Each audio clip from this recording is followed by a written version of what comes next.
ಈ ಮೂವಿ ಸ್ಟಾರ್ಟಿಂಗ್ನಲ್ಲಿ ಇಬ್ಬರು ವಯಸ್ಸಾದವರು ವಾಕಿಂಗ್ ಬಂದಿರ್ತಾರೆ. ಆ ವ್ಯಕ್ತಿ ಹಿಡ್ಕೊಂಡು ಬಂದಿದ್ದ ನಾಯಿ ವಾಸನೆ ಹಿಡಿದು ಒಂದು ಜಾಗಕ್ಕೆ ಕರ್ಕೊಂಡು ಹೋಗುತ್ತೆ. ಅಲ್ಲಿ ನೋಡಿದ್ರೆ ಒಂದೇನ ಪಾಲಿಥಿನ್ ಕವರ್ನಲ್ಲಿ ಪ್ಯಾಕಿಂಗ್ ಆದ ಸ್ಥಿತಿಯಲ್ಲಿ ಒಂದು ಪೈಪ್ ಒಳಗಡೆ ಸಿಗುತ್ತೆ. ಈ ಬಾಡಿನ ಸಂಯುಕ್ತ ಎಂಬ 15 ವರ್ಷ ಉಳಿದು ಅಂತ ತೋರಿಸ್ತಾರೆ. ನೆಕ್ಸ್ಟ್ ಸೀನಲ್ಲಿ ನಮ್ಮ ಹೀರೋನ್ ತೋರಿಸ್ತಾರೆ. ಹೆಸರು ಅರುಣ್ ಕುಮಾರ್. ಇವನಿಗೆ ಸಿನಿಮಾ ಡೈರೆಕ್ಟರ್ ಆಗಬೇಕು ಅನ್ನೋ ಹುಚ್ಚು. ಅದಕ್ಕೋಸ್ಕರ ಒಂದು ಸೈಕೋಪಾತ್ ಸಬ್ಜೆಕ್ಟ್ ರೆಡಿ ಮಾಡಿರ್ತಾನೆ. ಎಷ್ಟು ಪ್ರೊಡ್ಯೂಸರ್ನ ಮೀಟ್ ಮಾಡಿದ್ರು ಯಾರು ಚಾನ್ಸ್ ಕೊಡ್ತಿರಲ್ಲ. ಅರುಣ್ಗೆ ತಂದೆ ಇಲ್ಲ. ಅವರು ಬದುಕಿದ್ದಾಗ ಪೊಲೀಸ್ ಡಿಪಾರ್ಟ್ಮೆಂಟ್ನಲ್ಲಿ SI ಆಗಿದ್ರು. ಈಗ ಅದೇ ಕೆಲಸನ ಅವರ ಭಾವ ಅರುಣ್ಗೆ ಹೇಳಿ ಅಪ್ಲೈ ಮಾಡಿಸಿ ಕೆಲಸ ಕೊಡಿಸ್ತಾರೆ. ವಿಧಿ ಇಲ್ಲದೆ ಫ್ಯಾಮಿಲಿಗೋಸ್ಕರ ಈ ಕೆಲಸಕ್ಕೆ ಹೋಗ್ತಾನೆ. ಆದರೆ ಅವನಿಗೆ ಪೊಲೀಸ್ ಕೆಲಸದ ಮೇಲೆ ಇಂಟ್ರೆಸ್ಟ್ ಇರಲ್ಲ. ಗಮನ ಎಲ್ಲ ತಾನು ಯಾವಾಗ ಸಿನಿಮಾ ಡೈರೆಕ್ಟರ್ ಆಗ್ತೀನೋ ಅನ್ನೋದ್ರ ಮೇಲೇ ಇರುತ್ತೆ. ಈ ಪೊಲೀಸ್ ಕೆಲಸ ಸೆಟ್ ಆಗ್ತಿರಲ್ಲ. ನೆಕ್ಸ್ಟ್ ಸೀನಲ್ಲಿ ಅಮುದಾ ಎಂಬ ಹುಡುಗಿ ಕಿಡ್ನಾಪ್ ಆಗುತ್ತೆ. ಕಿಡ್ನಾಪ್ ಮಾಡಿ ಅವರ ಮನೆ ಹತ್ರ ಒಂದು ಗಿಫ್ಟ್ ಬಾಕ್ಸ್ ಇಟ್ಟು ಹೋಗ್ತಾರೆ. ಹುಡುಗಿಯ ಅಮ್ಮ ಗಾಬರಿಯಾಗಿ ಪೊಲೀಸ್ ಅವರಿಗೆ ಕಂಪ್ಲೇಂಟ್ ಕೊಟ್ಟಾಗ ಆ ಗಿಫ್ಟ್ ಬಾಕ್ಸಲ್ಲಿ ಒಂದು ಗೊಂಬೆ ತಲೆ ಸಿಗುತ್ತೆ. ಇದನ್ನು ನೋಡಿ ಇನ್ವೆಸ್ಟಿಗೇಷನ್ ಶುರು ಮಾಡ್ತಾರೆ. ಈ ಕಡೆ ಅರುಣ್ ಕುಮಾರ್ ಅವರ ಅಕ್ಕ ಬಾಣೋ ಜೊತೆ ಮನೇಲಿರ್ತಾನೆ. ಈ ಹುಡುಗಿ ಹೆಸರು ಅಮ್ಮು, ಅರುಣ್ನ ಅಕ್ಕನ ಮಗಳು. ಓದೋದ್ರಲ್ಲಿ ವೀಕು. ಕ್ಲಾಸ್ ಟೀಚರ್ ಅವಳ ಪ್ರೋಗ್ರೆಸ್ ಕಾರ್ಡ್ಗೆ ತಂದೆ ಸಿಗ್ನೇಚರ್ ಹಾಕ್ಸ್ಕೊಂಬ ಅಂತ ಹೇಳಿರ್ತಾರೆ. ಈ ಹುಡುಗಿ ತನ್ನ ಮಾವ ಅರುಣ್ಗೆ ಪುಸಲಾಯಿಸಿ ಅವರ ಅಪ್ಪನ ಥರ ಸಿಗ್ನೇಚರ್ ಮಾಡಿಸ್ಕೋತಾಳೆ. ಸಿಗ್ನೇಚರ್ ಫೋರ್ಜರಿ ಮಾಡಿದಾಳೆ ಅಂತ ಗೊತ್ತಾಗಿ ಕ್ಲಾಸ್ ಟೀಚರ್ ನಿಮ್ಮ ತಂದೆನ ಕರ್ಕೊಂಡು ಬಾ ಅಂತ ಹೇಳಿದ್ರೆ ಅಮ್ಮು ಅವರ ಮಾವ ಅರುಣ್ನ ಕರ್ಕೊಂಡು ಹೋಗಿ ಇವರೇ ನನ್ನ ತಂದೆ ಅಂತ ಡ್ರಾಮಾ ಮಾಡ್ತಾಳೆ. ಇವರ ತರಲೆ ಆಟ ಎಲ್ಲ ಗೊತ್ತಾಗಿ ಟೀಚರ್ ವಾರ್ನ್ ಮಾಡಿ ಕಳಿಸ್ತಾರೆ. ಈ ಟೀಚರ್ ನಮ್ಮ ಮೂವಿ ಹೀರೋಯಿನ್ ಹೆಸರು ಕೃಷ್ಣವೇಣಿ ಅಂತ. ನೆಕ್ಸ್ಟ್ ಸೀನಲ್ಲಿ ಅರುಣ್ ಒಂದು ಸ್ಟುಡಿಯೋದಲ್ಲಿ ಫೋಟೋಸ್ ಕಲೆಕ್ಟ್ ಮಾಡ್ಕೋತಾನೆ. ಆ ಫೋಟೋಸ್ ನೋಡಿ ಡೌಟ್ ಶುರು ಆಗುತ್ತೆ. ಅರುಣ್ ಸೈಕೋಪಾತ್ ಸ್ಟೋರಿ ರೆಡಿ ಮಾಡ್ತಿದ್ದರಿಂದ ಇತ್ತೀಚೆಗೆ ಕೊಲೆಯಾದ ಪ್ಯಾಟರ್ನ್ ಎಲ್ಲ ಡೀಟೇಲ್ ಆಗಿ ಅಬ್ಸರ್ವ್ ಮಾಡ್ತಾ ಡೀಟೇಲ್ಸ್ ಕಲೆಕ್ಟ್ ಮಾಡಿರ್ತಾನೆ. ಅರುಣ್ ಪ್ರಕಾರ ಈ ಹಿಂದೆ ಕೊಲೆಯಾದ ಸಂಯುಕ್ತ ಮತ್ತೆ ಈಗ ಕಿಡ್ನಾಪ್ ಆಗಿರುವ ಅಮುದಾ ಇಬ್ಬರನ್ನು ಒಬ್ಬನೇ ಮಾಡಿದ್ದಾನೆ ಅಂತ ಗೆಸ್ ಮಾಡ್ತಾನೆ. ಆದರೆ ಪೊಲೀಸ್ ಇನ್ವೆಸ್ಟಿಗೇಷನ್ ಈ ಆ್ಯಂಗಲಲ್ಲಿ ನಡೀತಾ ಇರಲ್ಲ. ಈ ಕೇಸ್ನ ಹ್ಯಾಂಡ್ಲ್ ಮಾಡ್ತಿರೋದು ಲೇಡಿ ಆಫೀಸರ್ ACP ಲಕ್ಷ್ಮಿ. ಇವಳು ಸದ್ಯಕ್ಕೆ ಅಮುದಾಗೆ ಲವ್ ಮಾಡುವಂಥ ಹಿಂಸೆ ಕೊಡ್ತಿದ್ದವನ್ನ ಸ್ಟೇಷನ್ಗೆ ಎತ್ತಾಕೊಂಡು ಬಂದು ಒಡೆದು ಬಾಯಿ ಬಿಡಿಸೋಕೆ ಪ್ರಯತ್ನ ಮಾಡಿರ್ತಾಳೆ. ಆಗ ಇವಳು ಅರುಣ್ನ ಕರೆದು ನೀನು ಹೊಡೆಯೋದಕ್ಕೆ ಇವನು ಇರೋ ಸತ್ಯ ಎಲ್ಲ ಹೇಳಬೇಕು ಅಂತ ಹೇಳಿ ಅರುಣ್ಗೆ ಹೊಡೆಯೋಕೆ ಹೇಳ್ತಾಳೆ. ಆಗ ಅರುಣ್ ಮೇಡಮ್ ಇವನನ್ನು ಹೊಡೆಯೋದು ವೇಸ್ಟು. ನಾವು ಹುಡುಕ್ತಾ ಇರುವ ಕಿಲ್ಲರ್ ಒಬ್ಬ ಕಿಡ್ನ್ಯಾಪರ್ ಅಥವಾ ಇವನ್ ಥರ ಒನ್ ಸೈಡ್ ಲವರ್ ಅಲ್ಲ. ಅವನೊಬ್ಬ ಸೈಕೋಪಾತ್ ಅಂದಾಗ ACP ಏನು ಹೇಳ್ತಿದ್ಯಾ ಅಂತ ನೆಗ್ಲಿಜೆನ್ಸಲ್ಲಿ ಕೇಳ್ತಾಳೆ. ಆಗ ಅರುಣ್ ಸಂಯುಕ್ತ ಮತ್ತು ಅಮುದಾ ಫೋಟೋ ಇಟ್ಟು ಕೆಲವು ದಿನಗಳ ಹಿಂದೆ ಕಾಣೆಯಾದ ಸಂಯುಕ್ತ ಫೋಟೋ ಹಾಗೆ ಇದು 2 ದಿನಗಳ ಹಿಂದೆ ಕಾಣೆಯಾದ ಅಮೃತ ಫೋಟೋ. ಈ 2 ಕೇಸ್ನಲ್ಲಿ ಒಂದು ಕಾಮನ್ ವಿಷಯ ಅಂದರೆ ಸ್ಕೂಲ್ ಸ್ಟೂಡೆಂಟ್. ಇವರಿಬ್ಬರಿಗೂ 15 ವರ್ಷ ಏಜು. ಸ್ಕೂಲ್ನಿಂದ ಮನೆಗೆ ಹೋಗ್ಬೇಕಾದ್ರೆ ಕಿಡ್ನ್ಯಾಪ್ ಆಗಿದ್ದಾರೆ. 2 ದಿನಗಳ ಹಿಂದೆ ಕಿಡ್ನ್ಯಾಪ್ ಆದ ಅಮುದಾಳ ಮನೆಯಲ್ಲಿ ಇಟ್ಟ ಗಿಫ್ಟ್ ಬಾಕ್ಸ್ ಒಳಗಡೆ ಸಿಕ್ಕ ಗೊಂಬೆ ತೀಕ್ಷ್ಣವಾಗಿ ಗಮನಿಸಿದರೆ ಈ ಗೊಂಬೆ ಕಣ್ಣು ಮತ್ತು ಬಾಯಿ ಹೇಗಿದೆಯೋ ಅದೇ ರೀತಿ ಸಂಯುಕ್ತ ಕಣ್ಣಿಗೆ ಡ್ರಿಲ್ ಮಾಡಿ ಬಾಯಿನ ಡ್ಯಾಮೇಜ್ ಮಾಡಿದ್ದಾನೆ. ಸಂಯುಕ್ತ ತಲೆ ಮೇಲಿರೋ ಕೂದಲು ಕಟ್ ಮಾಡಿದ್ದಾನೆ. ನೆತ್ತಿ ಮೇಲೆ ಚಾಕು ಗುರುತು, ಕಿವಿ ಮೇಲಿರೋ ಚಾಕು ಗುರುತು, ಮೂಗಿನ ಮೇಲಿರೋ ಗುರುತು ಎಲ್ಲವೂ ಈ ಗೊಂಬೆ ಮುಖದ ಮೇಲೆ ಮಾರ್ಕ್ ಮಾಡಿದ್ದಾನೆ ಅಂತೆಲ್ಲ ಹೇಳಿದಾಗ ACP ಸೊ ನಿನ್ನ ಪ್ರಕಾರ ಸಂಯುಕ್ತನ ಕೊಲೆ ಮಾಡಿರೋದು ಅಮುದನ ಕಿಡ್ನಾಪ್ ಮಾಡಿರೋದು ಒಬ್ಬನೇ ಅಂತ ಹೇಳ್ತಿದ್ಯಾ ಅಂತ ಕೇಳ್ತಾಳೆ. ಆಗ ಅರುಣ್ ಅದಷ್ಟೇ ಅಲ್ಲ ಮೇಡಮ್, ಇಡೀ ಪ್ರಪಂಚದಲ್ಲಿ 27% ಸೈಕೋಪಾತ್ಸ್ ಕೂಡ ಅವರ ಪ್ರತಿ ಕೊಲೆಯಲು ಒಂದು ಗುರುತು ಬಿಟ್ಟಿರ್ತಾರೆ ಅಂತ ಅಫಿಷಿಯಲ್ ರೆಕಾರ್ಡ್ ಇದೆ ಅಂತ ಹೇಳ್ತಾನೆ. ಹಾಗೆ ಎಕ್ಸಾಂಪಲ್ ಕೊಡ್ತಾ 1970 ಅಮೆರಿಕದಲ್ಲಿ ಜೋಡಿಯಾಕ್ ಎಂಬ ಸೀರಿಯಲ್ ಕಿಲ್ಲರ್ 10 ಜನರನ್ನು ಮರ್ಡರ್ ಮಾಡಿ ಎಲ್ಲ ಮರ್ಡರ್ಸಲ್ಲೂ ತನ್ನ ಒಂದು ಮಾರ್ಕ್ ಬಿಟ್ಟಿದ್ದ. ಡೆನಿಸ್ ರಾಡರ್ ಎಂಬ ಸೈಕೋಪಾತ್ ಪ್ರತಿ ಕೊಲೆಗಳಲ್ಲೂ ಒಂದು ಹೆಣ್ಣಿನ ಗುರುತನ್ನು ಮಾಡಿ ಹೋಗ್ತಿದ್ದ. ಆದರೆ ಅದನ್ನು ಲ್ಯಾಂಡ್ಸ್ಕೇಪ್ನಲ್ಲಿ ನೋಡಿದಾಗಲೇ ಗೊತ್ತಾಗಿದ್ದು ಅದರಲ್ಲಿ BTK ಅನ್ನೋ ಇನ್ಷಿಯಲ್ ಇದೆ ಅಂತ. ಅದೇ ಥರ ರವೀಂದ್ರ ಅನ್ನೋ ಸೈಕೋ ವಿಕ್ಟಿಮ್ ಹತ್ರ ಬಿಯರ್ ಬಾಟ್ಲು ಬಿಟ್ಟು ಹೋಗ್ತಿದ್ದ ಅಂತ ಒಂದಷ್ಟು ಸೈಕೋಪಾತ್ಗಳ ಎಕ್ಸಾಂಪಲ್ ಕೊಡ್ತಾನೆ. ಅವರು ಯಾಕೆ ಈ ರೀತಿ ಒಂದು ಗುರುತು ಇರ್ತಾರೆ ಅಂದರೆ ಪ್ರತಿ ಅಟ್ಯಾಕಲ್ಲೂ ಜನರ ಅವರು ಸಿಂಬಲ್ ನೋಡಿ ಭಯ ಬೀಳಬೇಕು. ಆ ಭಯನ ಸೈಕೋಪಾತ್ಸ್ ಎಂಜಾಯ್ ಮಾಡ್ತಾರೆ. ಅವರಿಗೆ ಅದರಲ್ಲಿ ಒಂಥರ ಖುಷಿ ಸಿಗುತ್ತೆ. ಅದಕ್ಕೋಸ್ಕರನೇ ಈ ಥರ ಕೊಲೆ ಮಾಡೋದು. ಇಂಥ 100 ಎಕ್ಸಾಂಪಲ್ಗಳಿವೆ ಅಂತ ಹೇಳ್ತಾನೆ. ಈ ಡ್ಯಾಮೇಜ್ ಆಗಿರೋ ಗೊಂಬೆ ಸೀರಿಯಲ್ ಕಿಲ್ಲರ್ನ ಗುರುತು. ಈಗ ಅವನು ಅಮುದಾ ಮುಖದಲ್ಲಿ ಭಯ ಕಂಡು ಖುಷಿ ಪಡ್ತಿರ್ತಾನೆ. ಅದಕ್ಕೋಸ್ಕರ ನಾವು ಈ ಡೈರೆಕ್ಷನಲ್ಲಿ ಇನ್ವೆಸ್ಟಿಗೇಷನ್ ಮಾಡೋಣ ಅಂತ ಹೇಳ್ತಾನೆ. ಆಗ ACP ಅಂದರೆ ನನ್ನ ಇನ್ವೆಸ್ಟಿಗೇಷನ್ ಸರಿಯಾದ ಡೈರೆಕ್ಷನ್ ಇಲ್ಲ ಅಂತ ನನಗೆ ಕೆಲಸ ಹೇಳ್ಕೊಡ್ತಾ ಇದ್ಯಾ, ಅಷ್ಟಕ್ಕೂ ಸಂಯುಕ್ತ ಕೇಸ್ನ ನೀನು ಯಾಕೆ ರಿಸರ್ಚ್ ಮಾಡ್ತಾ ಇದ್ಯಾ ಅಂತ ಕೇಳಿದಾಗ ಆಗ ಅರುಣ್ ನನ್ನ ಮೂವಿಗೋಸ್ಕರ ಕತೆ ರೆಡಿ ಮಾಡಿದ್ದು ಅದಕ್ಕೋಸ್ಕರ ಸೈಕೋಪಾತ್ಗಳ ಬಗ್ಗೆ ರಿಸರ್ಚ್ ಮಾಡಿರೋದನ್ನ ಹೇಳಿದಾಗ ನೀನು ಸಿನಿಮಾ ಕತೆಗಳನ್ನ ಲಿಂಕ್ ಮಾಡೋ ಥರ ಯಾವುದೋ ಕೊಲೆನ ಯಾರಿಗೋ ಲಿಂಕ್ ಮಾಡಿ ನನ್ನ ಹತ್ರ ಬಂದು ಕತೆ ಹೇಳ್ಬೇಡ ಅಂತ ಬೈದ್ಬಿಡ್ತಾಳೆ. ಆಗ ಅರುಣ್ ಮೇಡಮ್ ದಯವಿಟ್ಟು ಅರ್ಥ ಮಾಡ್ಕೊಳ್ಳಿ, ಸಂಯುಕ್ತ ಕಾಣೆಯಾಗಿ 2 ದಿನದ ನಂತರ ಅವಳ ದೇಹ ಭೀಕರವಾಗಿ ಕೊಲೆಯಾದ ಸ್ಥಿತಿಯಲ್ಲಿ ಸಿಕ್ಕಿದೆ. ಈಗ ಅಮುದಾ ಕಾಣೆಯಾಗಿ ಕೂಡ 2 ದಿನ ಆಗ್ತಾ ಬರ್ತಿದೆ. ನಾವು ಬೇಗ ಆಕ್ಷನ್ ತಗೊಂಡ್ರೆ ಅಮುದಾಗಿ ಇಂಥ ಪರಿಸ್ಥಿತಿ ಬರೋದನ್ನ ತಡಿಬೋದು ಅಂತ ಹೇಳ್ತಾನೆ. ಅದಕ್ಕೆ ACP ನಿನ್ನಿಂದ ನಾನು ಕೆಲಸ ಹೇಳಿಸಿಕೊಳ್ಳುವ ಅವಶ್ಯಕತೆ ಇಲ್ಲ, ಹೋಗಿ ಸಿಗರೇಟ್ ತಗೊಂಬಾ ಅಂತ ಹೇಳ್ತಾಳೆ. ಅರುಣ್ ಸಿಗರೇಟ್ ತರುವಷ್ಟರಲ್ಲಿ ಅಮುದಾ ಬಾಡಿ ಸಿಕ್ಕಿರೋದ್ರ ಬಗ್ಗೆ ಪೊಲೀಸ್ನವ್ರಿಗೆ ಇನ್ಫಾರ್ಮೇಷನ್ ಬರುತ್ತೆ. ಅರುಣ್ ಹೇಗೆ ಗೆಸ್ ಮಾಡಿದ್ನೋ ಹಾಗೆ ನಡೀತಾ ಇದೆ. ಅಮುದಾ ಕೂಡ ಭೀಕರವಾಗಿ ಕೊಲೆಯಾಗಿ ಪಾಲಿಥಿನ್ ಕವರಲ್ಲಿ ಅವಳ ದೇಹ ಪ್ಯಾಕಿಂಗ್ ಆದ ಸ್ಥಿತಿಯಲ್ಲಿ ಸಿಗುತ್ತೆ. ಅಮುದಾ ಬಾಡಿಯನ್ನು ಪೋಸ್ಟ್ಮಾರ್ಟಮ್ ಮಾಡಿದ ಡಾಕ್ಟರ್ ಕಿಲ್ಲರ್ಗೆ ನೋವು ಅಂದರೆ ಏನು ಅಂತ ಗೊತ್ತಿಲ್ಲ ಅನಿಸುತ್ತೆ. ಹುಡಿಯ ಕಣ್ಣಲ್ಲಿ ಡ್ರಿಲ್ಲಿಂಗ್ ಮಿಷಿನ್ ಹಾಕಿದ್ದಾನೆ. ಅವಳ ಅಲ್ಲೆಲ್ಲ ಒಡೆದು ಹಾಕಿ ಬುರುಡೆ ಹೇರ್ ಸ್ಕಲ್ಫನ ಮುಂಭಾಗದಲ್ಲಿ ಕಿತ್ತಾಕಿದ್ದಾನೆ. ಅದಾದಮೇಲೆ ಇಡೀ ದೇಹವನ್ನು ಚಾಕುವಿನಿಂದ ಮಾರ್ಕ್ ಮಾಡಿದ್ದಾನೆ. ಅಂದರೆ ಇದನ್ನೆಲ್ಲ ಆ ಹುಡುಗಿ ಬದುಕಿದ್ದಾಗಲೇ ಮಾಡಿದ್ದಾನೆ. ಆ ಮನುಷ್ಯ ಆಂಟಿ ಸೋಷಿಯಲ್ ಪರ್ಸನಾಲಿಟಿಯಿಂದ ಬಳಲ್ತಿರ್ತಾನೆ. ಒಂದೇ ವರ್ಡಲ್ಲಿ ಹೇಳ್ಬೇಕಂದ್ರೆ ಅವನೊಬ್ಬ ಸೈಕೋ. ಆಶ್ಚರ್ಯ ಅಂದರೆ ಈ ಇಬ್ಬರು ಹುಡುಗಿಯರಿಗೂ ರೇಪ್ ಆಗಿಲ್ಲ, ಆದರೆ ಕೊಲೆ ಮಾತ್ರ ಇಬ್ಬರಿಗೂ ಒಂದೇ ರೀತಿ ಮಾಡಿದ್ದಾನೆ ಅಂತ ಡಾಕ್ಟರ್ ಹೇಳ್ತಾರೆ. ಅಷ್ಟೊತ್ತಿಗೆ ಹೈಯರ್ ಆಫೀಸರ್ ಕಮಿಷನರ್ ಬರ್ತಾರೆ. ಅವ್ರ ಹತ್ರ ಅರುಣ್ ಇದನ್ನೆಲ್ಲ ಹೇಳಿದಾಗ, ನೀನು ಹೇಳೋದೆಲ್ಲ ನಿಜ, ಆದರೆ ಈಗ ಯಾರ ಮೇಲೆ ಅಂತ ಸಂದೇಹ ಪಡೋದು, ಹೇಗೆ ಅಂತ ಕಂಡುಹಿಡಿಯೋದು ಅಂತ ಕೇಳಿದಾಗ ಅರುಣ್, ಸರ್, ಕಿಡ್ನಾಪ್ ಮಾಡಿದ ಮೇಲೆ ಅವರ ಮನೆ ಹತ್ರ ಗಿಫ್ಟ್ ಬಾಕ್ಸ್ ಇಡೋದು, ಕೊಲೆ ಮಾಡಿದ ಮೇಲೆ ಬಾಡಿನ ಪಬ್ಲಿಕ್ ಪ್ಲೇಸಲ್ಲಿ ತಂದು ಹಾಕೋದು, ಈ ರೀತಿ ಎಲ್ಲ ಮಾಡ್ತಿರೋದು ಕಿಲ್ಲರ್ ತನ್ನನ್ನು ತಾನು ಪಬ್ಲಿಸಿಟಿ ಮಾಡಿಸ್ಕೊಳ್ಳೋಕೆ. ಒಬ್ಬ ಆರ್ಟಿಸ್ಟ್ಗೆ ಹೇಗೆ ಚಪ್ಪಾಳೆಯಿಂದ ಮೋಟಿವೇಶನ್ ಸಿಗುತ್ತೋ ಅದೇ ರೀತಿ ಸೈಕೋಗಳಿಗೂ ಅವರು ಮಾಡಿದ ಕೊಲೆ ಮೇಲೆ ಅಟೆನ್ಷನ್ ಸಿಕ್ಕಿದ್ರೆ ಮತ್ತೆ ಜನ ಅವನ ಬಗ್ಗೆ ಕೇಳಿದ್ರೆ ಆಗೋ ಭಯದಿಂದ ಮೋಟಿವೇಶನ್ ಸಿಗುತ್ತೆ. ಆ ಮೋಟಿವೇಶನ್ ಇಂದ ಅವರ ಮೈಂಡ್ ಸ್ಟೇಬಲ್ ಆಗಿರುತ್ತೆ. ಮೈಂಡ್ನ ಸ್ಟೇಬಲ್ ಆಗಿ ಇಟ್ಕೊಂಡ್ರೆ ಮತ್ತಷ್ಟು ಕೊಲೆಗಳು ಪ್ಲಾನ್ ಮಾಡ್ಬೋದು. ಒಂದು ಲೆಕ್ಕದಲ್ಲಿ ಹೇಳ್ಬೇಕಂದ್ರೆ ಅವರ ಮೈಂಡ್ನ ಸ್ಟೆಬಿಲಿಟಿಯಿಂದ ಇಟ್ಕೊಳ್ಳೋದಕ್ಕೋಸ್ಕರನೇ ಈ ಥರ ಕೊಲೆಗಳು ಮಾಡೋದು. ಅವನನ್ನು ನಿಲ್ಲಿಸಬೇಕಂದ್ರೆ ಅವನ ಮೈಂಡ್ ಅನ್ಸ್ಟೇಬಲ್ ಆಗೋ ಥರ ನಾವು ಮಾಡಬೇಕು. ಯಾವ ಮೀಡಿಯಾ, ನ್ಯೂಸ್ ಪೇಪರ್ ಕೂಡ ಇದನ್ನು ಪಬ್ಲಿಷ್ ಮಾಡಿಲ್ಲ ಅಂದರೆ ಅವನ ಮೈಂಡ್ ಸ್ಟೆಬಿಲಿಟಿಯನ್ನು ಕಳ್ಕೊಳ್ಳುತ್ತೆ. ಯಾರೋ ಅವನಿಗೆ ಅಟೆನ್ಷನ್ ಕೊಡದೇ ಇದ್ದಾಗ ಅವನ ಮೈಂಡ್ ವಿಚಲಿತಗೊಳ್ಳುತ್ತೆ. ಆಗ ಅವನು ಮುಂದೆ ಮಾಡೋ ಪ್ಲ್ಯಾನ್ಗಳಿಗೆ ಖಂಡಿತ ಟೆನ್ಷನಲ್ಲಿ ಏನಾದರೂ ಒಂದು ತಪ್ಪು ಮಾಡ್ತಾನೆ. ನಾವು ಆ ತಪ್ಪನ್ನು ಕಂಡುಹಿಡಿದು ಅವನನ್ನು ಹಿಡಿಬೋದು. ಹಾಗಾಗಿ ಅಮುದಾ ಕೊಲೆಗೆ ಜಾಸ್ತಿ ಇಂಪಾರ್ಟೆನ್ಸ್ ಕೊಟ್ಟು ನ್ಯೂಸ್ ಎಲ್ಲ ಪಬ್ಲಿಷ್ ಮಾಡದೆ ಬಾಡಿನ ನಾವು ಎಲ್ಲಾದರೂ ಸೀಕ್ರೆಟ್ ಆಗಿ ಇಡಬೇಕು. ಅವಳ ತಂದೆ ತಾಯಿ ಕೂಡ ಗೊತ್ತಾಗಬಾರ್ದು. ಅವನು ಮಾಡಿದ ಕೊಲೆಗಳಿಗೆ ಅಟೆನ್ಷನ್ ಸಿಗದೇ ಇದ್ದಾಗ ಖಂಡಿತ ಅವನು ಅನ್ಸ್ಟೇಬಲ್ ಆಗ್ತಾನೆ. ಈ ಐಡಿಯಾನ ಟ್ರೈ ಮಾಡೋಣ ಸರ್ ಅಂತ ಕನ್ವಿನ್ಸ್ ಮಾಡ್ತಾನೆ. ಆಗ ಕಮಿಷನರ್ DGP ಹತ್ರ ಇದನ್ನೆಲ್ಲ ಡಿಸ್ಕಸ್ ಮಾಡಿ ಅಮುದಾ ಬಾಡಿನ ಗೌರ್ಮೆಂಟ್ ಸೀಕ್ರೆಟ್ ಆಗಿ ಮೇಂಟೈನ್ ಮಾಡುವ ಒಂದು ಸೀಕ್ರೆಟ್ ಮಾರ್ಚರಲ್ಲಿ ಇಟ್ಟು ಆ ಹುಡುಗಿ ತಂದೆ ತಾಯಿಯಿಂದ ಅವಳು ಸತ್ತಿರುವ ವಿಷಯವನ್ನು ಮುಚ್ಚಿರ್ತಾರೆ. ಈಗ ಕಮಿಷನರ್ ಅರುಣ್ಗೆ, ನೀನು ಹೇಳಿದ ಹಾಗೆ ಫಾಲೋ ಮಾಡಿದ್ದೀವಿ, ಅವನ ನೆಕ್ಸ್ಟ್ ಅಟೆಂಪ್ಟ್ ಒಳಗಡೆ ಆ ಸೈಕೋಪಾತ್ ಕ್ಯಾಚ್ ಮಾಡಬೇಕು ಅಂತ ಹೇಳ್ತಾರೆ. ಈ ಕಡೆ ಅರುಣ್ ಅಕ್ಕನ ಮಗಳು ಓದೋದ್ರಲ್ಲಿ ವೀಕು ಅಂತ ಸ್ಕೂಲ್ ಚೇಂಜ್ ಮಾಡ್ತಾರೆ. ಆ ಸ್ಕೂಲ್ನಲ್ಲಿ ಮ್ಯಾಥ್ಸ್ ಟೀಚರ್ ತುಂಬ ಸ್ಟ್ರಿಕ್ಟು. ಇವನ ಹೆಸರು ಸೋಬ್ರಾಜ್ ಅಂತ. ನೆಕ್ಸ್ಟ್ ಸೀನಲ್ಲಿ ಗಿಫ್ಟ್ ಬಾಸ್ ಅಲ್ಲಿ ಇಡುವಂಥ ಗೊಂಬೆ ಮಾಡಲ್ ಎಲ್ಲಿ ಸಿಗುತ್ತೆ ಅಂತ ಹುಡುಕ್ತಾರೆ. ಯಾವ ಶಾಪಲ್ಲಿ ಕೇಳಿದ್ರು ಈ ಗೊಂಬೆ ಮಾಡಲ್ ತುಂಬ ಹಳೆದು, ಈಗ ಸ್ಟಾಕ್ ಬರ್ತಿಲ್ಲ ಅಂತ ಹೇಳ್ತಾರೆ. ಒಂದು ಅಂಗಡಿಗೆ ಮಾತ್ರ ನಮ್ಮ ಹತ್ರ ಇನ್ನೊಂದೇ ಒಂದು ಸ್ಟಾಕ್ ಇದೆ, ಇಂಪೋರ್ಟೆಡ್ ಮೆಟೀರಿಯಲ್, ಇದು ತುಂಬ ಹಳೆ ಮಾಡಲ್ ಆಗಿ ಯಾರು ಪರ್ಚೇಸ್ ಮಾಡಲ್ಲ ಅಂತ ಶಾಪಲ್ಲಿ ಹೇಳ್ತಾರೆ. ಈ ಕಡೆ ಸ್ಕೂಲಲ್ಲಿ ಟೀಚರ್ ಸೋಬ್ರಾಜ್ ಒಂದು ಹುಡುಗಿಗೆ ಮ್ಯಾಥ್ಸ್ ಪ್ರಾಬ್ಲಮ್ ಸಾಲ್ವ್ ಮಾಡೋಕ್ಕೆ ಬಂದಿಲ್ಲ ಅಂತ ಅವಳಿಗೆ ಟಾರ್ಚರ್ ಮಾಡ್ತಿರ್ತಾನೆ. ಆ ದಿನ ಸ್ಕೂಲ್ ಎಜುಕೇಷನ್ ಡೇ ಇದರಿಂದ ಮ್ಯಾಜಿಕ್ ಶೋ ಇರುತ್ತೆ. ಬೆಲ್ ಹೊಡೆದ್ಮೇಲೆ ಎಲ್ಲ ಸ್ಟೂಡೆಂಟ್ಸ್ ಕಲಿಸಿ ಆ ಹುಡುಗಿನ ಮಾತ್ರ ಇಸ್ಕೊಂಡು, ಒಂದು ಮ್ಯಾಥ್ಸ್ ಪ್ರಾಬ್ಲಮ್ನ ಸಾಲ್ವ್ ಮಾಡೋಕ್ಕೆ ಬರಲ್ಲ, ಮೊನ್ನೆ ನೀನು ಒಂದು ಹುಡುಗನ ಜೊತೆ ಸುತ್ತಾಡ್ತಿದ್ದ ನೋಡಿದ್ದೀನಿ, ನಾಳೆ ನಿನ್ನ ಪೇರೆಂಟ್ಸ್ನ ಕರ್ಕೊಂಡು ಬಾ, ಅವರ ಜೊತೆ ಇದ್ರ ಬಗ್ಗೆ ಮಾತಾಡಬೇಕು ಅಂದಾಗ ಆ ಹುಡುಗಿ, ಸರ್ ಬೇಡ ಸರ್ ಬೇಡ ಸರ್ ಅಂತ ಎದುರುಕೊಳ್ತಾಳೆ. ಆಗ ಶೋಭರಾಜ್, ಹೀಗೆ ಓದಿದ್ರೆ 11th ಕ್ಲಾಸ್ ಪಾಸ್ ಮಾಡಿ 12th ಕ್ಲಾಸ್ ಹೇಗೆ ಹೋಗ್ತೀಯಾ, ನಾನು ನಿನ್ನ ಫೇಲ್ ಮಾಡಿಬಿಡ್ತೀನಲ್ಲ ಅಂದಾಗ, ಪ್ಲೀಸ್ ಬೇಡ ಸರ್ ಅಂತ ಕೇಳ್ಕೊತಾಳೆ. ಆಗ ಸರಿ, ಆಗಿದ್ರೆ ನೀನು ನಾನು ಹೇಳಿದಂಗೆ ಮಾಡ್ತೀಯ ಅಂತ ಹೇಳಿ ಅವಳನ್ನು ಲೈಂಗಿಕವಾಗಿ ಬಳಸ್ಕೊಳ್ತಾನೆ.